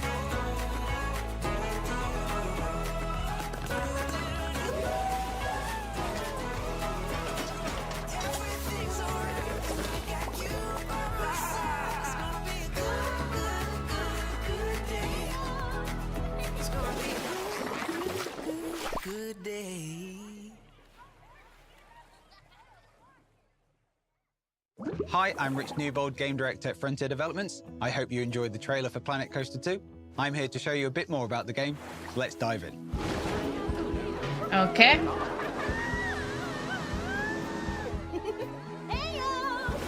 Planet Coaster is a creative management simulation game where players can build their dream coaster park, manage that park, and then share their creations with others.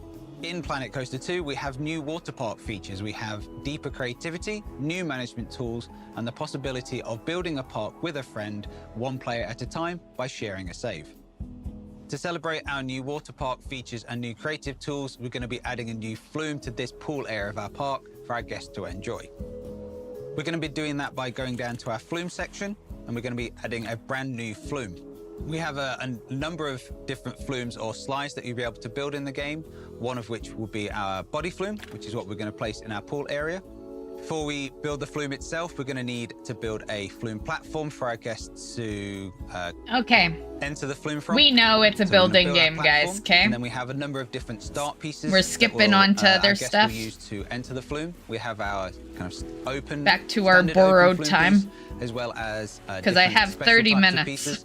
We have a flume vertical. And I do want to see there's a bit at the end of their stream of Borderlands 4. I definitely want to put that drop through into the flume. Into our watch list before I end. Flumes, we can see that our test dummy is I love my Indiana Jones, but we've seen a lot. We can and then give us the excitement, fear, and nausea rating of our flume. What else we got give us feedback on where this is going to be an enjoyable experience for our guests. And for this flume, we have a number of different flume pieces. We have open pieces and we have enclosed pieces. So we're going to add an enclosed piece to this flume.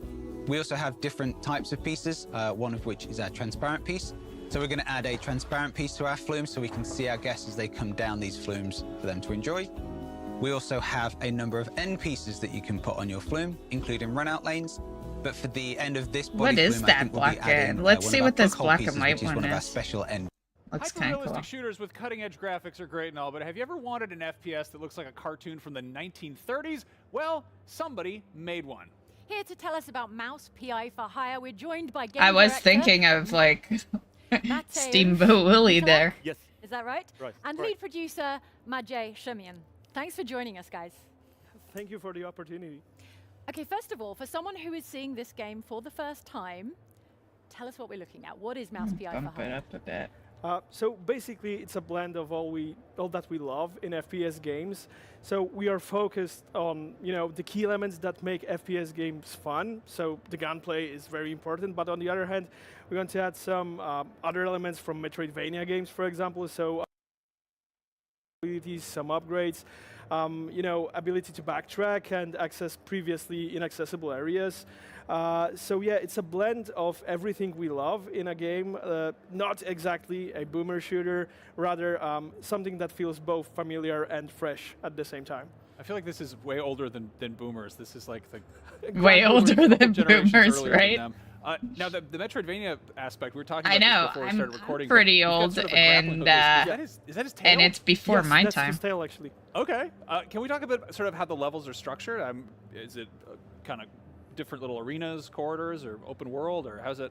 So it's a blend of all. So some levels will be rather linear, others will be more branching, and yeah, we're experimenting with different styles of level design because we want the game not to get repetitive during the as you progress. Yeah. Would it be something I'd play like big fans of like a serious amount? No, but it's a nice putz around game. The idea was actually, it's quite funny because and Bioshock fan It'd be good for a couple of random streams. Rubber Hose art style was found online many years ago by our art director, and he did like Bioshock. He does love Rubber Hose animation style. So he approached Mateusz a couple of years ago and said, hey, why don't we make a game out of this? And Mateusz loved the idea, so banded with just a couple of people. They started working on a prototype, and yeah, basically that's how Mouse was born. The prototype went pretty viral. People were immediately really That's attracted cute. to this. And since that was released, you've clearly gone back and tweaked some stuff. Can you sort of point out some of the changes that have been made since that early footage showed up? Yeah, I believe that the most crucial change is 3D environments. We put a lot of effort to meld the 2D animation with 3D environments. It's quite hard to do it. We believe that we achieved nice goal, and from there, we are proceeding and working more about more levels. Yeah, you may see that we have improved on the 2D animations, but yeah, the 3D is the biggest change so far, especially if you take a look, at our materials from a couple of months ago, because it took us a lot of experiments, given the fact that the game is entirely black and white. So we had to make sure that everything is clear to the player, that the players know what's interactable, what's not. And based on that, we decided what can stay in 3D, in 2D, what can be 3D. And we had to find the perfect blend of everything of that. Are there any details, like in the animation, in the environments, that you're especially proud of? Weapons rollings We really like them. We're really proud of them. More They are proud of importantly, them. Right now we are there showed Steam only few achievements weapons, for it? but there will be much more in the final release. That's the only question I need answered. I quite like our enemy death animations because they're, over the top, really. They'll exaggerated. determine if I So play I one really day love or those. 10. Awesome. Was there ever a version of this that was in color, or was it always black and white from day one? It was always black and white. from day one. Always. Can we talk about any other abilities in addition to, so we've got this grapple with the tail, and obviously a lot of guns. Will we be doing anything else? Any other skills, abilities? Yeah, so like I mentioned, some Metroidvania elements here and there, so you will be able, you will unlock some abilities as you progress. So the grappling hook for one thing, but the helicopter, that is also used by the protagonist as his tail over his head. Double jump, so some genre staples like that. We don't want to, spoil everything just now, but you can expect many different Hence options to be, the one unlocked scene as you go. over and over. Cool. I'm so into this game. I really love what you guys are doing here. Were there any specific actual old cartoons that were huge influences on this? Did you kind of come across any Steamboat Willie gems or anything like that? Yeah, we have a stack of reference from the 1930s, 1940s. We watch all the shows, Popeye shows till today, all the episodes. There are a lot of them. Old cartoons made by like Betty Boop, Felix the Cat, stuff like this. Basically, whatever fits into rubber hose category. I used to we love always take a Betty look. Boop Either as if a it's, little an girl. animation, a comic book. We want to explore that, take a thorough look, and get some inspirations for that. So there's like a huge stack of materials in our office. Now, obviously, this is a very different game, a very different genre to Cuphead, but I feel like seeing the rubber hose animation, maybe some people are having traumatic flashbacks to the punishing difficulty of Cuphead. Where are you pitching the difficulty for Mouse PI for hire? So, first of all, we are aiming to make the game as accessible to a wide audience as possible. Cuphead, so it will feature a couple of different difficulty. Cuphead was, and still is, I believe, my most popular stream. Yeah, I streamed it a while back, and I remember at least back then, and I'm pretty sure it still is. It had the most views I've brought in stream-wise. Yeah, that was a fun game. Yeah.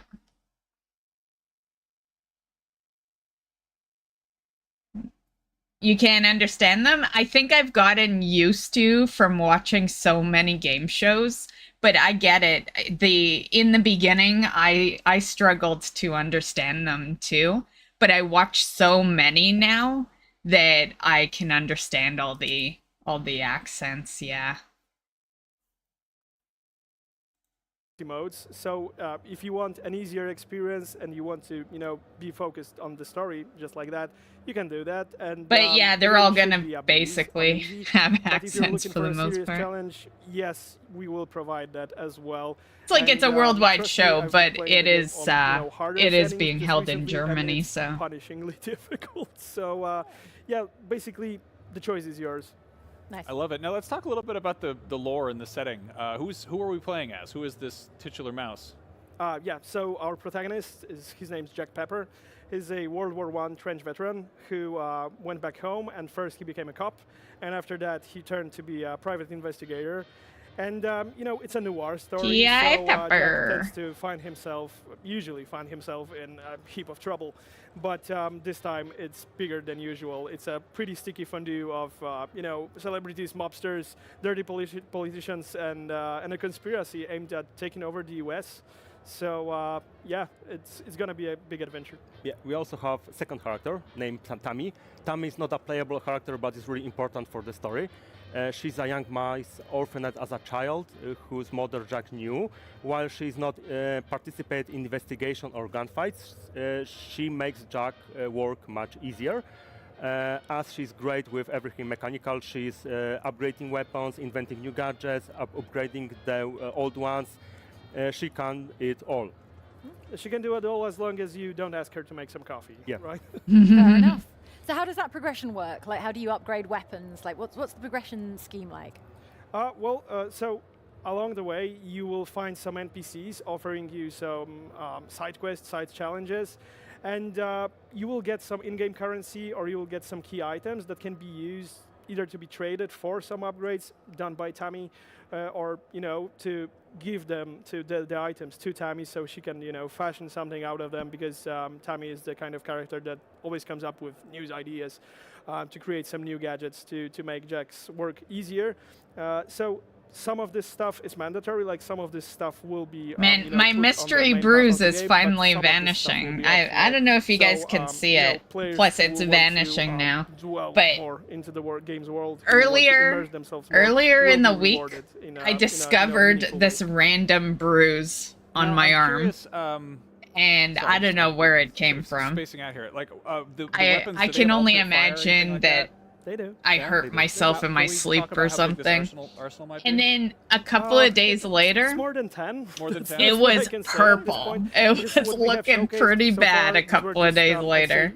Now it's like kind of like a yellowish, but I can tell it's fading. So yeah. Couple of cool weapons, still to be shown. A couple of experimental, cartoonish weapons, if you will. I don't want to spoil much, but you will be surprised by the full arsenal. Nice. Now, when can we expect to get our hands on it? Are you any plans for Steam Early Access, console release window, anything like that? We can't reveal anything right now. Yeah, we cannot reveal much at this point, but basically everything is in talks right now, and the idea of providing a hands-on demo for the public is always tempting.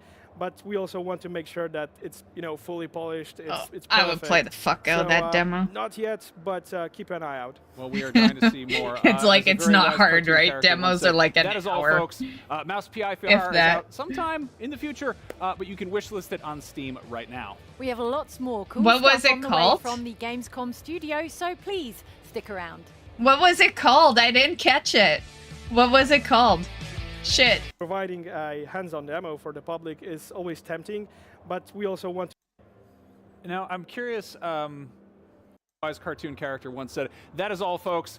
Mouse PI Feature is out sometime in the future, but you can wishlist Master it on Steam PI, is right that? now. We have lots more Close cool enough. stuff on the way from the Gamescom studio, so Where's please my... stick around. Where is my... Oh, there's my... sticky notes. We just made it to the north entrance of Gamescom, and right behind the camera there is a huge crowd of people absolutely buzzing to get in through the doors. I mean, check it out. Mr. P. Okay, what game are you most excited to play? Who the fuck cares? Let's move on, guys. Let's move on. Space Marine 2. What's this one? We have Sonic and Shadow Generations. After that, we've got Star Wars Outlaws. Hold on, pause that. Okay, so we got Eternal Life. Sonic. Let's watch Sonic. We saw Star Wars earlier. And we have seen some Arkham Shadow. So, but I want to see what this is right here.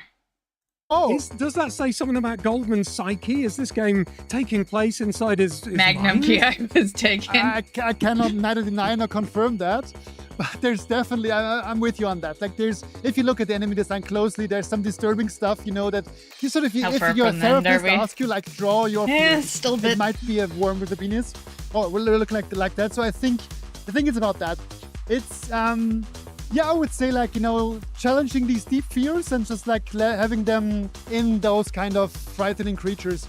But in the end, it's of course what you see in them. Okay, pass. Oh no, that's Freudian. Yeah. Where's Sonic? Well, anyway, Goldman's cane seems to be pretty... Sonic. Ooh, that is a nice bike. In just a few days, gamers everywhere will be able to blast across the galaxy in Star Wars Outlaws, the brand new open world Star Wars game I've wanted basically my entire life. Brian wrote those words, but I agree with them. Hold on. I agree with them too. Here to tell us all about it is the creative director, Julian Garrity, and star of Star Wars Outlaws, Umberly Gonzalez. Hi. Welcome. It is so awesome to meet you. Oh, there's Sonic. Let's hold on. Let's just back up a little more. The package. Disturbing stuff, that you sort of, if your therapist asks you, like, draw your fears. I guess it was right after this. Oh, it will look like that. So I think it's about that. It's because I'm down to 20 minutes, guys. I'm just trying my best challenging these deep to get fears everything and out just, like, today. having them in those kind of frightening creatures. but in the end, it's of course what you see in them. Oh no, that's Freudian. Yeah. Oh, uh-oh. Well, anyway, Goldman's cane seems to be pretty customizable. In fact, we saw that you could swap out the shaft to allow you to either jump on Main enemies' heads character or better have also a jump higher. mustache. Can you talk a little bit about more about his cane and what abilities it gives you throughout the game? Absolutely. So like one of the main things that we said, like, he's an old man, he doesn't have like an arsenal of weapons, is his cane. But the cane is not just for walking, it's customizable. So like have 3 parts where you can shift the parts basically, and to either give you more mobility, like in the demo, for instance, we have an extended jump where you can grab onto stuff, but you have also stuff like phosphorus cane, which will illuminate the darkness, or an aura, which will attract certain enemies and do damage to other enemies. So it's essentially like basically choosing the right combination of equipment for each situation. I want to emphasize though, like we want to keep this accessible and like easy to switch. You can switch on the fly, as you said, like while playing. It's not you're gonna sit like think for hours about the right loadout. You're just gonna like, I have these parts. Hey, how can I combine these 2 things for a certain situation? And we just wanna basically play around with that, and give players the ability, but also like you mentioned DuckTales before, and it's a cool inspiration. But in DuckTales, I it was have the essentially just for DuckTales jumping, game. and the cane is more than just a pogo stick. It it can be customized. It can be like a really effective and versatile tool. And I think just playing around with that and really focusing on what the cane can do, I think it's one of the strengths of the game. Awesome. Now, in terms of the cane's upgrades, I presume we don't get them all at the same time.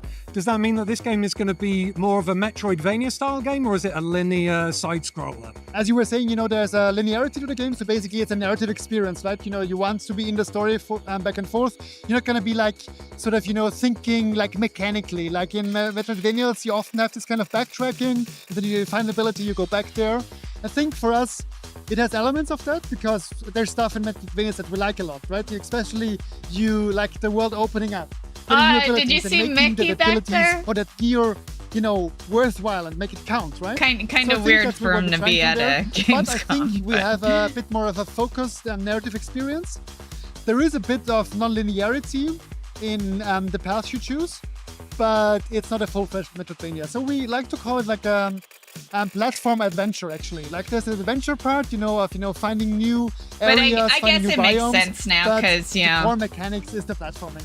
Awesome. They're putting games on multiple one of the things that stands out about the game now, is its visual style. It all looks hand-drawn, but I've heard the team on this game is very small. Have they used any AI or anything in the process of creating the look for the game?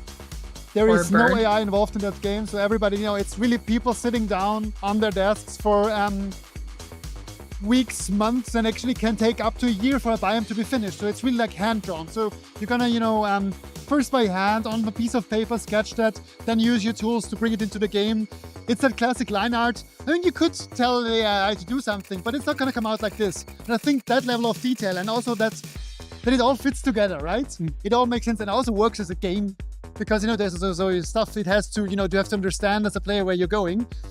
AI can't do that, even in 20 years. Right. And I think the only way of really getting this done is, okay, like, you're gonna do this right, we're gonna sit down, we're gonna paint it, we're gonna paint some more, and then we're gonna do some more painting and animating. And that's essentially what WP has been doing for the past couple of years. Awesome. Well, the game looks great, Andreas, and I hope we don't have to wait an eternity for the eternal life of Goldman.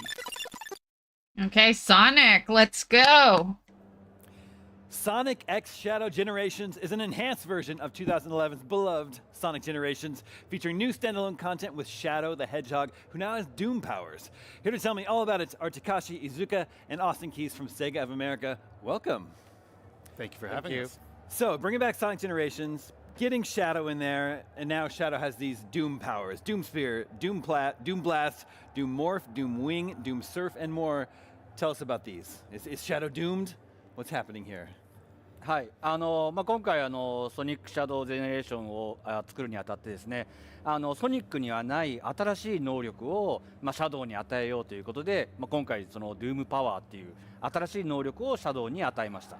本当に今ご紹介いただいたようにドゥームウィングって言ってシャドウに羽が生えるすごいかっこいいアクションをですね、さまざまないろんなアクションをこうゲームをプレイするに伝えてこう徐々にこう成長 It's really games like this that like bring the old gamer me back into play, because I'm so like nowadays I'm so grind focused and like new abilities, doing all the achievements, getting all the mounts, like yeah. So it's nice when I play games like this because I'm literally just playing to play. We wanted to have Shadow have these abilities and kind of earn them as you're playing the game to give him new things to do as you're playing the game and progressing through the story. So that is one of the new points that's really fun about the Shadow side. I think that's why I still like games like this, because it's some other familiar faces we'll be seeing. my only goal is to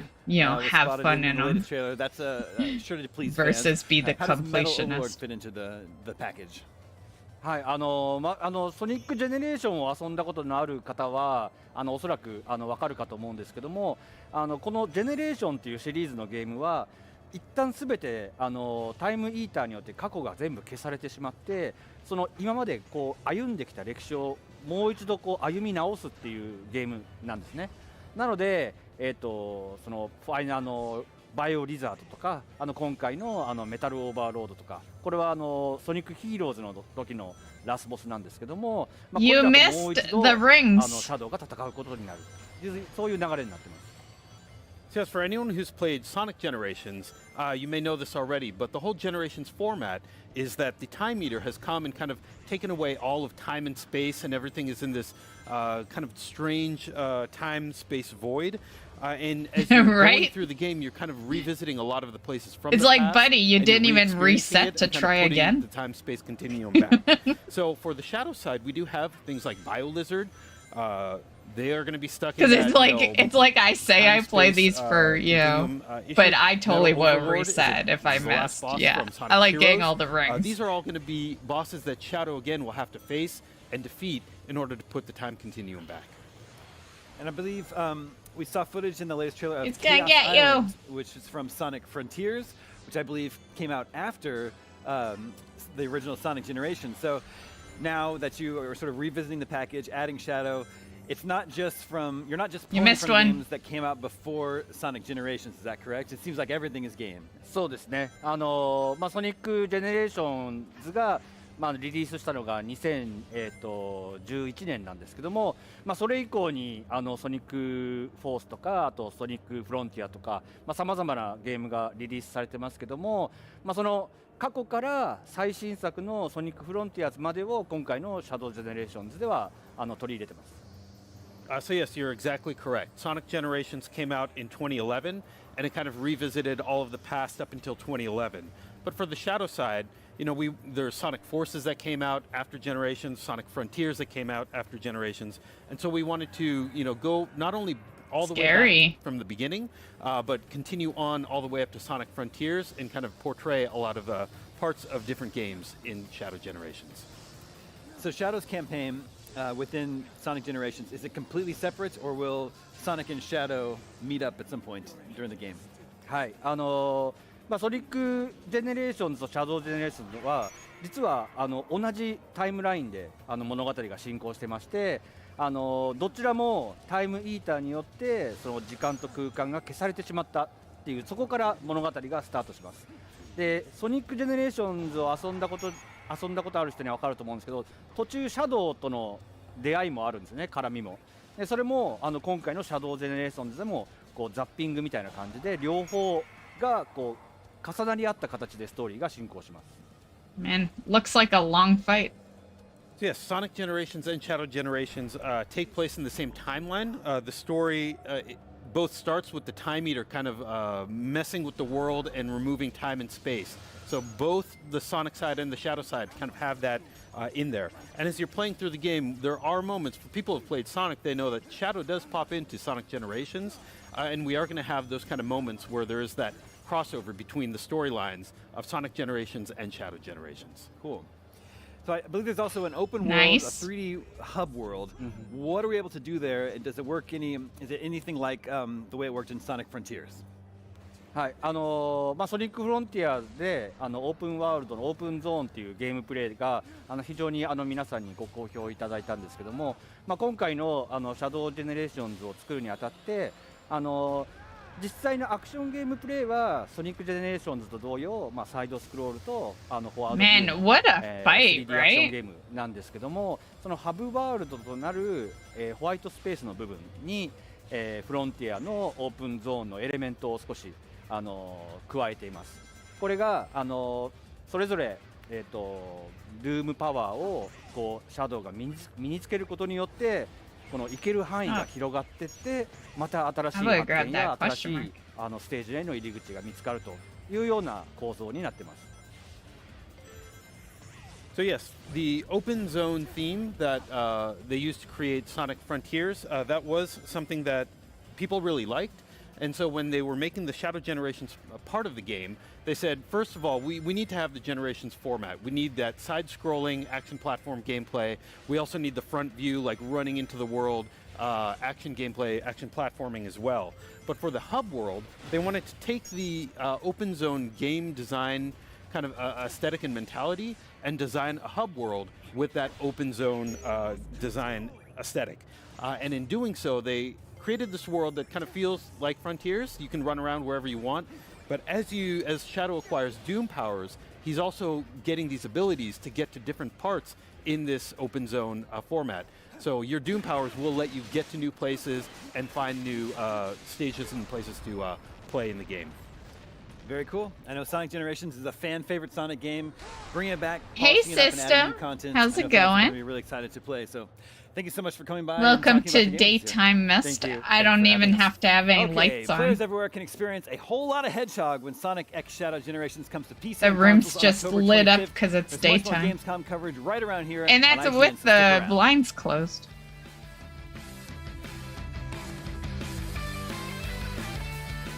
Going good. Just got home from work. Nice, nice.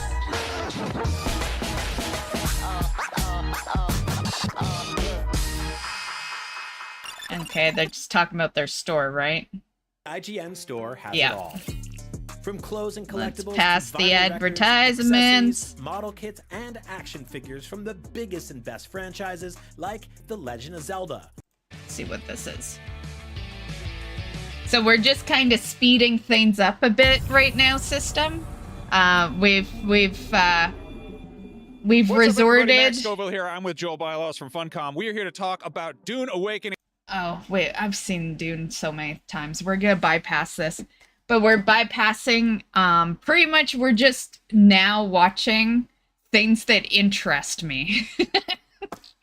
Usually we do the whole show, but it's early access day and launch is in an hour and I still need to grab a quick, snack or something, or at least a drink, and then get the next stream started. So yeah, we're having to speed up the end of the show. So yeah, that's what we're doing right now. So if you see me skipping past things, because that is not me at all. We usually watch the entire thing from start to finish. That's why we're doing it. Yeah, which means you will see this stream end, system. So if you see the stream end, don't worry, I'll be back. Yeah, my plan is, well, we got 5 minutes, so I'm hoping the only thing I care about remaining here is the Borderlands 4 stuff. I'm hoping they'll show a little more than they did the other day, and then I'll probably end. I'd like to be back on stream at 3:30, and it's 3 o'clock my time right now, and launch will be at 4 my time, 3 p.m. Pacific.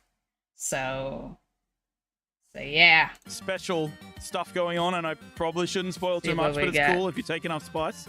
Things will happen. Okay, and, interesting. And then the Bene Gesserit themselves, like the Mentats, all of these kind of special Feel things like from the we've universe. watched all the You good can learn them shit, as so we archetypes. You can meet trainers in the world who realistically will should teach be you fine. A little bit of the ability. Like, you can't really become a Bene Gesserit, And we've, but you can learn some of a their lot of abilities. it's You can learn to use the repeat voice, stuff from and the then you can use last that 2 same days, so combat to yay for compel an that. enemy to come charging at you. right? Or you can use it to make people not see you. You can tell them, like, ignore me. Okay. And they won't pay attention to you for a little while. What is this right here? Shugama was Dosha Guma. Oh, Monster. Dosha Monster Guma. Wilds. I keep saying Doshu Gama. Dosha Guma. Big hairy boy. As in with Monster Hunter Worlds, though, there does have the elements where the monsters will almost bump into each other. Yes. We had a sequence where the monster that we were hunting, it's almost like the sandworms from Dune kind of appeared. And we had sort of like an excellent, what felt like it was a pre-scripted event, but maybe there were more Just looking organic for elements to it. anything new. But where this monster wrapped itself around the monster that we were hunting. And we kind of got to stand back for a little bit and watch this monster brawl. It was kind of like a Godzilla versus Kong style throwdown. And that, you know, is returning from Monster Hunter World, but it feels like maybe I think we're gonna with be the good to more just open watch some areas and Borderlands the way 4 that the then. different kind of biomes linked together, we might be able to What introduce is creatures that? That wouldn't looks- normally be seeing each other. World of Warcraft, do War that. Within, Star Wars Outlaws, and then right after Star Wars Outlaws, just a week later, is Astrobot, the next big PlayStation. Oh man, I kind of forgot about Astrobot. I know. Don't forget. You never forget about Astrobot. But I did. But don't. The War Within stuff we saw earlier. September 6th is Astrobot. That's a big play for me, Sam. Oh yeah, absolutely. I mean, if it's more Mario 64 than Star Fox, Just in I'll be case you're happy with it. wondering It why looks like they it has a good just balance of both. mentioned it. I Yeah. don't think it's very we, Star we Fox. saw the I don't know, announcement they show earlier. that ship a lot. Yeah, I think there's some flying sections, but I think that's where it ends. That's what people told me about Star Fox. No one told you about. No one said that about Star Fox. Rachel, is that a play for you? Absolutely. Yeah. And it'll be great just to dust off the old PS5. Oh my gosh, you haven't been using your PS5. Well, I mean, I understand there hasn't been a big exclusive. My consoles are It's just Star Fox. I don't know. Just collect Why am I sets trolled too. by Damon? Look, this is Star Fox. No, he just on a dinosaur planet. Look at how cute and charming it is. It's so like, good. Everyone think like if it's like, oh, you know, 3D platformers. There's a million of them. Oh, but look like at- There really aren't. kind of, there aren't really that many, right? No, So- there's not. That's really true. And also, this is just I like it when there's kind of a theme. Yeah. Like This like one Smash does Brothers has, look which is cute. Like just Nintendo. This one's just Sony. I remember just think seeing it like for it'll the be cool first to find time out last so glad year to see during a game Astrobot show. not stuck in VR. And I you know, originally heck, thought like, it was the- just the like Pac-Man game with the PS5 was so PlayStation delightful and charming, advertisement. but it was a little I Pac-Man didn't. thing. Like, it was over in an hour I or was two, shocked so to find out it was see, an you know, actual Astrobot game. Get a second chance at life and sort of like reach a more mass market audience, mainstream audience. Pumped. It's gonna be great. Yep. Super excited for Honestly, that one. like really, the game of the the- year, dark horse. Like, Yeah. I mean, we'll see. He's the new Sackboy for PlayStation. I hear it's 80 hours. 80 hours long. That's actually on pretty September short. 17th is the Plucky Squire. I'm Just looking forward to saying. that. Yeah, that one. And that one's going right into PS Plus. That one is a good look Like, to it. Yeah. They've got a Even cute booth as you well. know, You can go and be here? in the, yeah. You can take go and WoW be in out of the Plucky picture, Squire. Do you remember which right? hall? Even 1, 2, most 3, 4, of my 5, 6, 7, playthroughs, 8, because 9. I'm such an explorer and Yeah, I gotta check that out. completionist, they're Yeah, this is they're one where, always you know, like at you jump least from the pages of 100 the storybook and hours. come out into the 3D world. You're 2D in the storybook, 3D in the real world. Great quote-unquote design. real world. Yeah. Yeah, I like obviously the art, the whole premise of the game. It's like My we've talked Witcher before on the 3 show, was, like, some um, games like Civilization just a 7, tad we short know of are gonna be 200. amazing, but they're hard to make a trailer for. They're hard to kind of show off. This game's the exact opposite, right? Like you see that moment of jumping from 2D to 3D, and you're like, oh man, like it's so cool. I get it. I want to do that. Yeah, but I do wonder about the gameplay. You know, it's like, is it going to be interesting to play? Like it's interesting art. Yeah. God, you just want everything. Yeah. Well, look, I want it to look good and play good. Right? What a diva. He- okay, September 19th What do you is mean, Dead Rising what a Deluxe diva? Remaster. That is bullshit, buddy. We're gamers. We expect to be spoiled. Like we pay a little more for your games now, so you know, like just saying. Or Durger, as the kids like to say. And then September 24th is Epic Mickey Rebrush, which is happening over there. I would have said I can't if wait no one for was that asking one. for this, but there's a pretty big line of people waiting to check There's out that game. there's too many Disney games fans in be Disney September, fans. October. I'm just I saying. guess you're right about that. I never played it on the Wii. I need so. them all to be It was next a Wii year. exclusive originally. Isn't that strange? September 26th is The Legend of Zelda: Echoes of Wisdom. I assume we're all going to play that one. I think Again, too many. We were Too required to play many. that one. It's true, but also excited. Yeah, I hope it's good enough to be a Game of the Year contender as well. I just hope it's not watered down Breath of the Wild / Tears of the Kingdom. Yeah. Well, I mean, it's going to be simplified because it's lacking a Man, camera what a angle that you can downer, turn right? And stuff like that, right? You're supposed to be positive, buddy. You're I at a think game Nintendo show. has just not let us down in a Zelda in a really long time. Yeah. It would just be so unusual. In You know, 15 even years. the 15 years. I don't know. Skyward Sword. Okay, I was like, Wow. I'm trying to do the math on like You what. can't what say that. You can't say that on a thing that people. I said can it. Get I mad said at. it. What are you gonna do, Sam? We're gonna have to Skyward shut Sea- down the internet for a week now. Goodness me. So, I mean, a lot of the focus on that game has been on the art style and on how, you know, it's different after Breath of the Wild and Tears of the Kingdom did their thing with Zelda. But, like, sort of an underrated discussion point is that you play as Zelda, right? Yeah. Like, that's a big People have deal. been- Like, People have been asking for that for a long time. 30 years, Yeah. people have wanted that. Like, I have more hype for that one than I did Tears of the Kingdom, honestly, because to me, and once again, we're not thinking of WoW at this point because, you know, WoW falls into this category, I guess. But Tears of the Kingdom was just like a Breath of the Wild 2, right? I like fully new games when it comes to like Zelda and stuff like that. Plus the ability to play, you know, actual Zelda, you know, instead of Link is cool. But yeah, when it comes to a lot of my games that aren't games that have expansions tied to them and are still the same game but just expansions on, yeah, when it comes to those other ones, I expect like kind of a new story, you know, and something that can't really be compared to the last, aside from it being, you know, another Zelda game, right? Yeah. So yeah, I like the fact that it's not another Breath of the Wild, basically. And don't get me wrong, I love Breath of the Wild, but like, I want to play a different game, right? I don't want just like a copycat as the next game. I have two girls that are very excited to be playing as Zelda when they see this game coming out, and you know, it looks really cool. I share the same, not like Sam, I wouldn't characterize what you shared as concerns, but just like it's more of an unknown, right? Like, well, let's just see what we get when it comes out.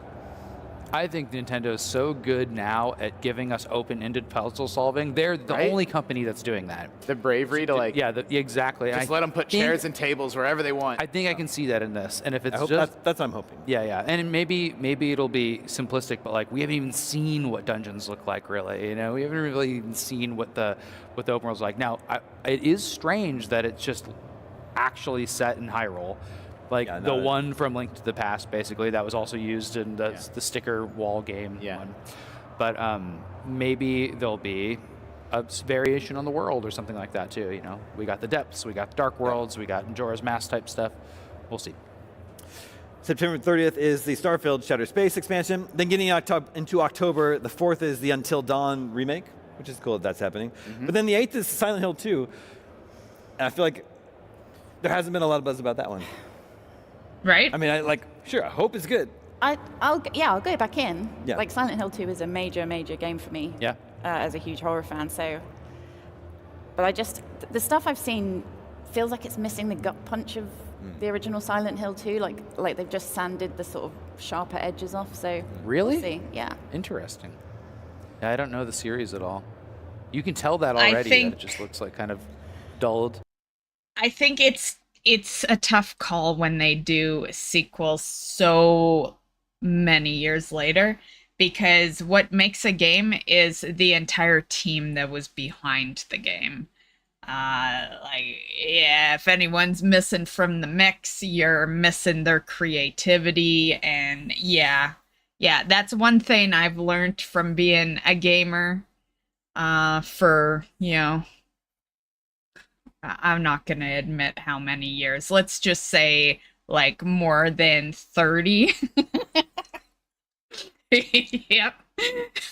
But that's one thing that I've noticed is that it's really the team behind it. Yeah. So I get her skepticism on that one. Yeah. Yeah.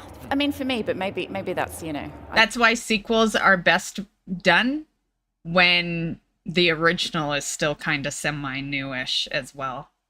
Being nostalgic. Yeah, I mean, I was hoping that would be like a leader in, survival horror horror games usually are a leader in graphics, and they just are the best looking games around, and this does not look like the best looking game around. That's okay. It can be a really fun game, but that's one thing about I think the horror genre is good at, is pushing the limits of like, this looks next gen and it looks amazing, especially if it's a remake. So like Resident Evil 4, I mean, oh my god. I was just gonna say they'll just remake it later and make even more money off of it. And Dead Space remake. Yeah, and they just push the limits. I love those games. Yeah. So we'll see how that one turns out. Sam, on October 17th, you're gonna play Super Mario Party Jamboree. Yeah, that's my spooky season game. Cool. It is pretty spooky. Really spooky, yeah. Yeah. Now, I usually review the Mario Party, so we'll see if that happens this year. This one, it looks better. It looks like the whole idea is that they're trying to address there's not enough content in those games, that it's not enough just to have 5 game boards and move on. So. The day after is the game that we were talking about last week, the Retro Realms, the new Halloween and Evil Dead games. Did you catch these, Justin? No. What? Yeah, I know. They're making 2 different 16-bit platformers. What? One of them is based on Halloween. Cool. Nice. I mean, maybe. What? I mean, I hope so. What do you mean? Well, he's concerned that, like, in Halloween... Halloween's my all-time favorite, so yes, cool, but yeah, you are right on the maybe. It depends who's making it. Yeah, hopefully it is good. You don't really go on a stabbing spree. It's more about... Halloween is a very slow-paced, methodical... predatory... But you're playing as Mike Myers, just slashing through dozens and dozens of people. You're limited weapons, because, It's a little bit more Texas Chainsaw. Gotta break out of the mental institution somehow.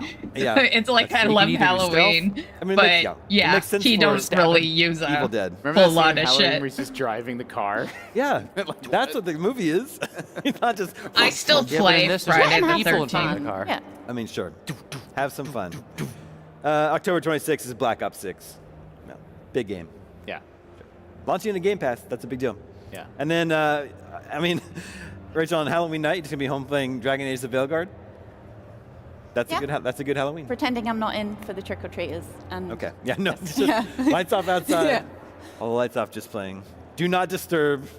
I'm playing Dragon Age: The Veilguard. It would be really cool if it was We know you're in there. It would be cool if it was like a Halloween-y game. You know, we didn't know that. That'd be cool. But I don't think so. There'll be some scary parts in it. Maybe. If there's a skeleton in it, then it works. Yeah, I mean, it's very purple. November 7th is Mario and What's Luigi wrong with Brothership. purple, I almost buddy? forgot about that one. Yeah, that one looks good. Yeah, that game came out of nowhere at either the last Nintendo Direct or one of the recent ones, and like instantly won everybody over. They're like, okay, I'm in for some more Mario and Luigi. Yep. I mean, it's a great Fuck franchise. yeah. I mean, I like out of all the Mario RPG franchises, it's my favorite. I like it more than Paper Mario. Yeah, I always have. I think they're sort of silly and goofy and a little bit more lighthearted. Well, so is Paper Mario. I don't know. I like them. I like them all. And then November 14th is Dragon Quest III, the HD 2D remake. Yeah. I'm excited for that one. Mm-hmm. Yeah, I've never played 3. I know, like Jared Petty, friend of the show, and many other people that have played all the Dragon Quest. Drockway. Drockway. Is that 3 and 5 are sort of like generally considered some of the very best ones, and 3 I've never played, so good candidate for a remake, I think. And it just looks so good. I just can't wait to have these as an anthology. Just like, this is the way you can play Dragon Quest for the rest of your life. Yeah. That'll be nice. The day after that is Assassin's Creed Shadows, which I believe we're all excited for. Oh, yeah. Then the 20th, this is an interesting one, Stalker 2. That's a wait and see for me. I've never played Stalker 1, so Yeah, I want to play the first one. That's kind of doing what I'm talking about, which is like kind of pushing the limits of like graphical intensity with horror. I mean, it could be a game that's like a real looker. Could be. I just want to point out Darth Vader's walking by. Oh my gosh. Everybody be cool. Sorry. Sorry. Oh, and then, there of he course, is. December 9th I is was Indiana looking, Jones, I was And then looking. sometime in December is Lego Horizon Adventures. Which is, again, It's one of the reasons why I on love Switch. going to conventions pretty is interesting. to see how That's everyone's what I mean dressed about these up. games being and- like again, sometimes Yeah. you just get a vibe from a game. Like, oh yeah, I can tell that's going to be great. But like Lego Horizon, maybe that game's amazing, right? Like maybe it's so fun and so cute, and then maybe it's just kind of meh. Like, yeah, just have to get our hands on it and see. Read the review. I think all on these games sound IGN.com. so playable. Yeah, like it playable. just sounds like a fun fall. I think so too. It's not. It doesn't have an immediate AAA standout. Maybe Assassin's Creed or Call of Duty or something like that. But like I'm really excited to try everything. It's a good fall. Suddenly, suddenly like that. I know Rachel's number one pick is Dragon Age. So if you're going to pick the one game you're most excited It's for, Sam. Zelda. Zelda. Echo Yeah, says. yeah. I mean, but both Ubisoft games are just right there. Me, it's indie. I'm definitely into the Ubisoft games. What do you think, Justin? Indiana I can't pick jokes. just one. Yeah, you can. I blacked out. I don't remember any of the games we just talked about. I will assign you a game, and it Well, will be Shadow of the you Ninja were- Reborn. you were like Great. in the I mean, Mario. It sounded cool. Yeah, it does sound cool. Type. I'll pick Astrobot. Very excited to play No, that. no, I forgot about it. Okay, you can have Astrobot. You can have I Shadow pick of the Ninja. Shadow of the Ninja Great. Reborn. A couple other odds and ends to pick up that have fallen out of Gamescom this week. Borderlands 4 was announced. Mm-hmm. Yeah? Well, yeah, after that movie, they left them wanting more, and here we are. After that movie. Was that planned to sort of like be a victory lap after the movie? Or was For anyone that hasn't kept up, Borderlands, had a movie, and it got really bad reviews. Yeah. Very, very bad reviews. I haven't seen such bad reviews on a movie in a real long time. Yeah. Is it like in the wake of the movie, we're like, let's get a little teaser trailer I think together? it's planned. And jokes aside, like Nintendo should have announced a freaking giant Mario game after the Mario movie. Like, Yeah. it Right? made so much sense. Now, even better than that would be when the things are out concurrently, like the the way it good used old to be. days where every movie had a stupid video game with it, Do you know, including Chronicles of Riddick. I would like us to stop getting a graphic and us calling it Oh. like an announcement. Like, I'm still sore about What about a tattoo? Elder Scrolls. Yeah, Like, yeah. stop showing us just a title card. Yeah. That's basically what this. I think it's like 90 seconds long, but all it is this. Yeah, Randy What- Pitchford just said, oh, there's secrets in it, but What about the Mass Effect legs? Yeah. 10 years ago or well, whatever also it was. it's always like, oh, you know that massively successful series, we'll probably make another one. Should we make You another know? one? Yeah. Yeah, I don't know if it's for investors or what. It would be nice. Yeah, I mean, but I don't it was mind if just they do meant to that be if, a like, the teaser next day there's anyway. a trailer, That's and then, why like, it's a like few that. months later it's out. Like that's fine. I mean, Give they me the do- title screen, but when it's the 10 years after the title screen. Like, I Metroid understand Prime. you have to announce your video game. Like, yeah, we're Yeah. working on this video game, but teaser trailers are hard to get excited about. But, they're mood pieces always, right? Like, I don't know if you're going to bring it up. Like, Mafia announces a teaser trailer. Like, okay, I'll play that Best game. one ever, Fallout 3. Yeah, that was a good one. Yeah. That was the... Because you got a full yeah. sense of what was going to happen just from the stupid teaser, and it was playing that song, about setting the world Yeah, I on think fire. Rockstar do it best. They just go, here, look, bam, like here's Yeah. the next GTA. Smell a feature here. Best teaser trailers. That's Yeah, good. I like it. But no, the listeners don't. Just forget that. We'll let us handle that. I don't know about Borderlands. I liked Borderlands 1, loved Borderlands 2, got pretty bored with Borderlands 3. It just feels like peak Borderlands was like 2012, and here we are. What if they made a Lego Borderlands? I mean, they. Sure, Me- you can make a Lego out of everything. I loved 1 and 2, and I thought 3 was great. I think personally, I just didn't put as much time into it as I normally would have because I'm a busy lady, Like that's all. Like I never stopped playing it because it was bad. I just got busy with other things, right? Like, it gets tough to like play all the games I want to play, because of all the content I do. So yeah. So I'm all for Borderlands 4, Like to me, I don't have to put a shit ton of time into a game to say I loved it. And I can say, personally for me, I really enjoyed all 3 of them. So It was also like everybody talks about Handsome Jack and the writing and the memorable characters, but like it's also in 2012, like RPG shooter hybrids and character powers was a lot more kind of innovative, fresh thing than it is now, where now that's just kind of every video game. Yeah. So, It was the only one doing that kind of humor Yeah, as well, yeah, like kind of taking. although I do worry about the space that Borderlands 4 is gonna fucking take, because Borderlands 3 was like 140 gigs, which I have games that take up more than that, but I think for a game that has an ending, 140 gigs is like, oh, yeah, that's like starting to get close to the amount WoW takes, and WoW's like a fucking huge ass game, right? Yeah.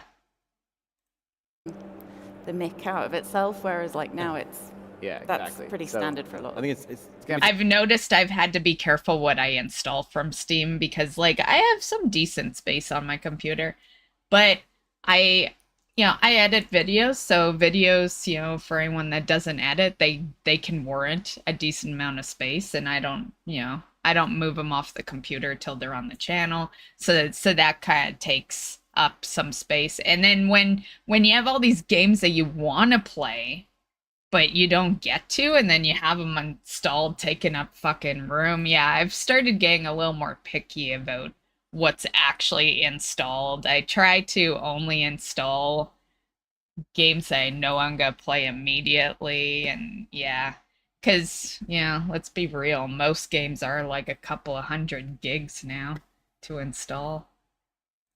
Tough for something to stand out. Yeah, what is Borderlands' place in the shooter category today? That's Randy Pitchford's problem, not mine. And of course, the biggest news of the week is that Balatro is coming to Dave the Diver. I am so fascinated to see. I have never played that game, but I've heard good things about it. There's announced a partnership trailer, and one of the Dave the partnerships is that Diver. Balatro is going to be playable inside Dave the Diver.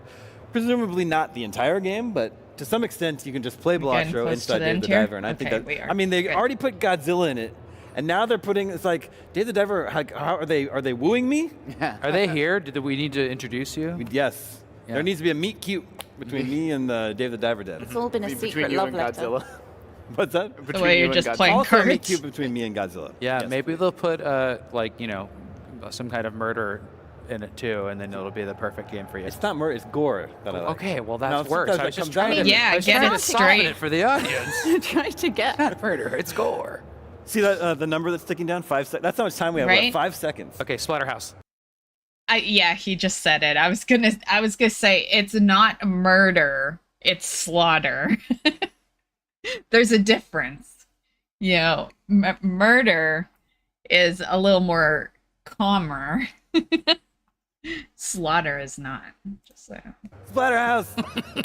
Anyway, thank you everyone for joining us for this very special Gamescom edition of GameScoop. I hope everybody had fun.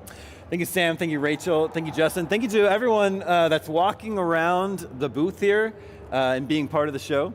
Everybody, please come to the front of the IGN booth. We have waivers for you all to sign. Please don't leave before you do that. He's walking away. That guy's walking away. Corrado, can you go get that guy? Thank you to everyone working behind the scenes to make this episode possible. We're going to call it a day here at our Gamescom studio, but be sure to join us tomorrow for the Gamescom Award Show, celebrating the best and most innovative games at Gamescom. It's going to be a big, crazy, exciting show. We can't wait to bring it to you. Until then, thanks for watching. We'll see you tomorrow. See ya. Nice. Like that. Okay. So that's the game show. We sped it up a little bit, but we got through it and saw some good shit. And yeah, so I am gonna end. I feel like there was something else I was gonna say. What the fuck was it? I don't know. But anyway, I'm gonna end, and I'm just gonna kind of vanish for like 30 minutes, and I will be back.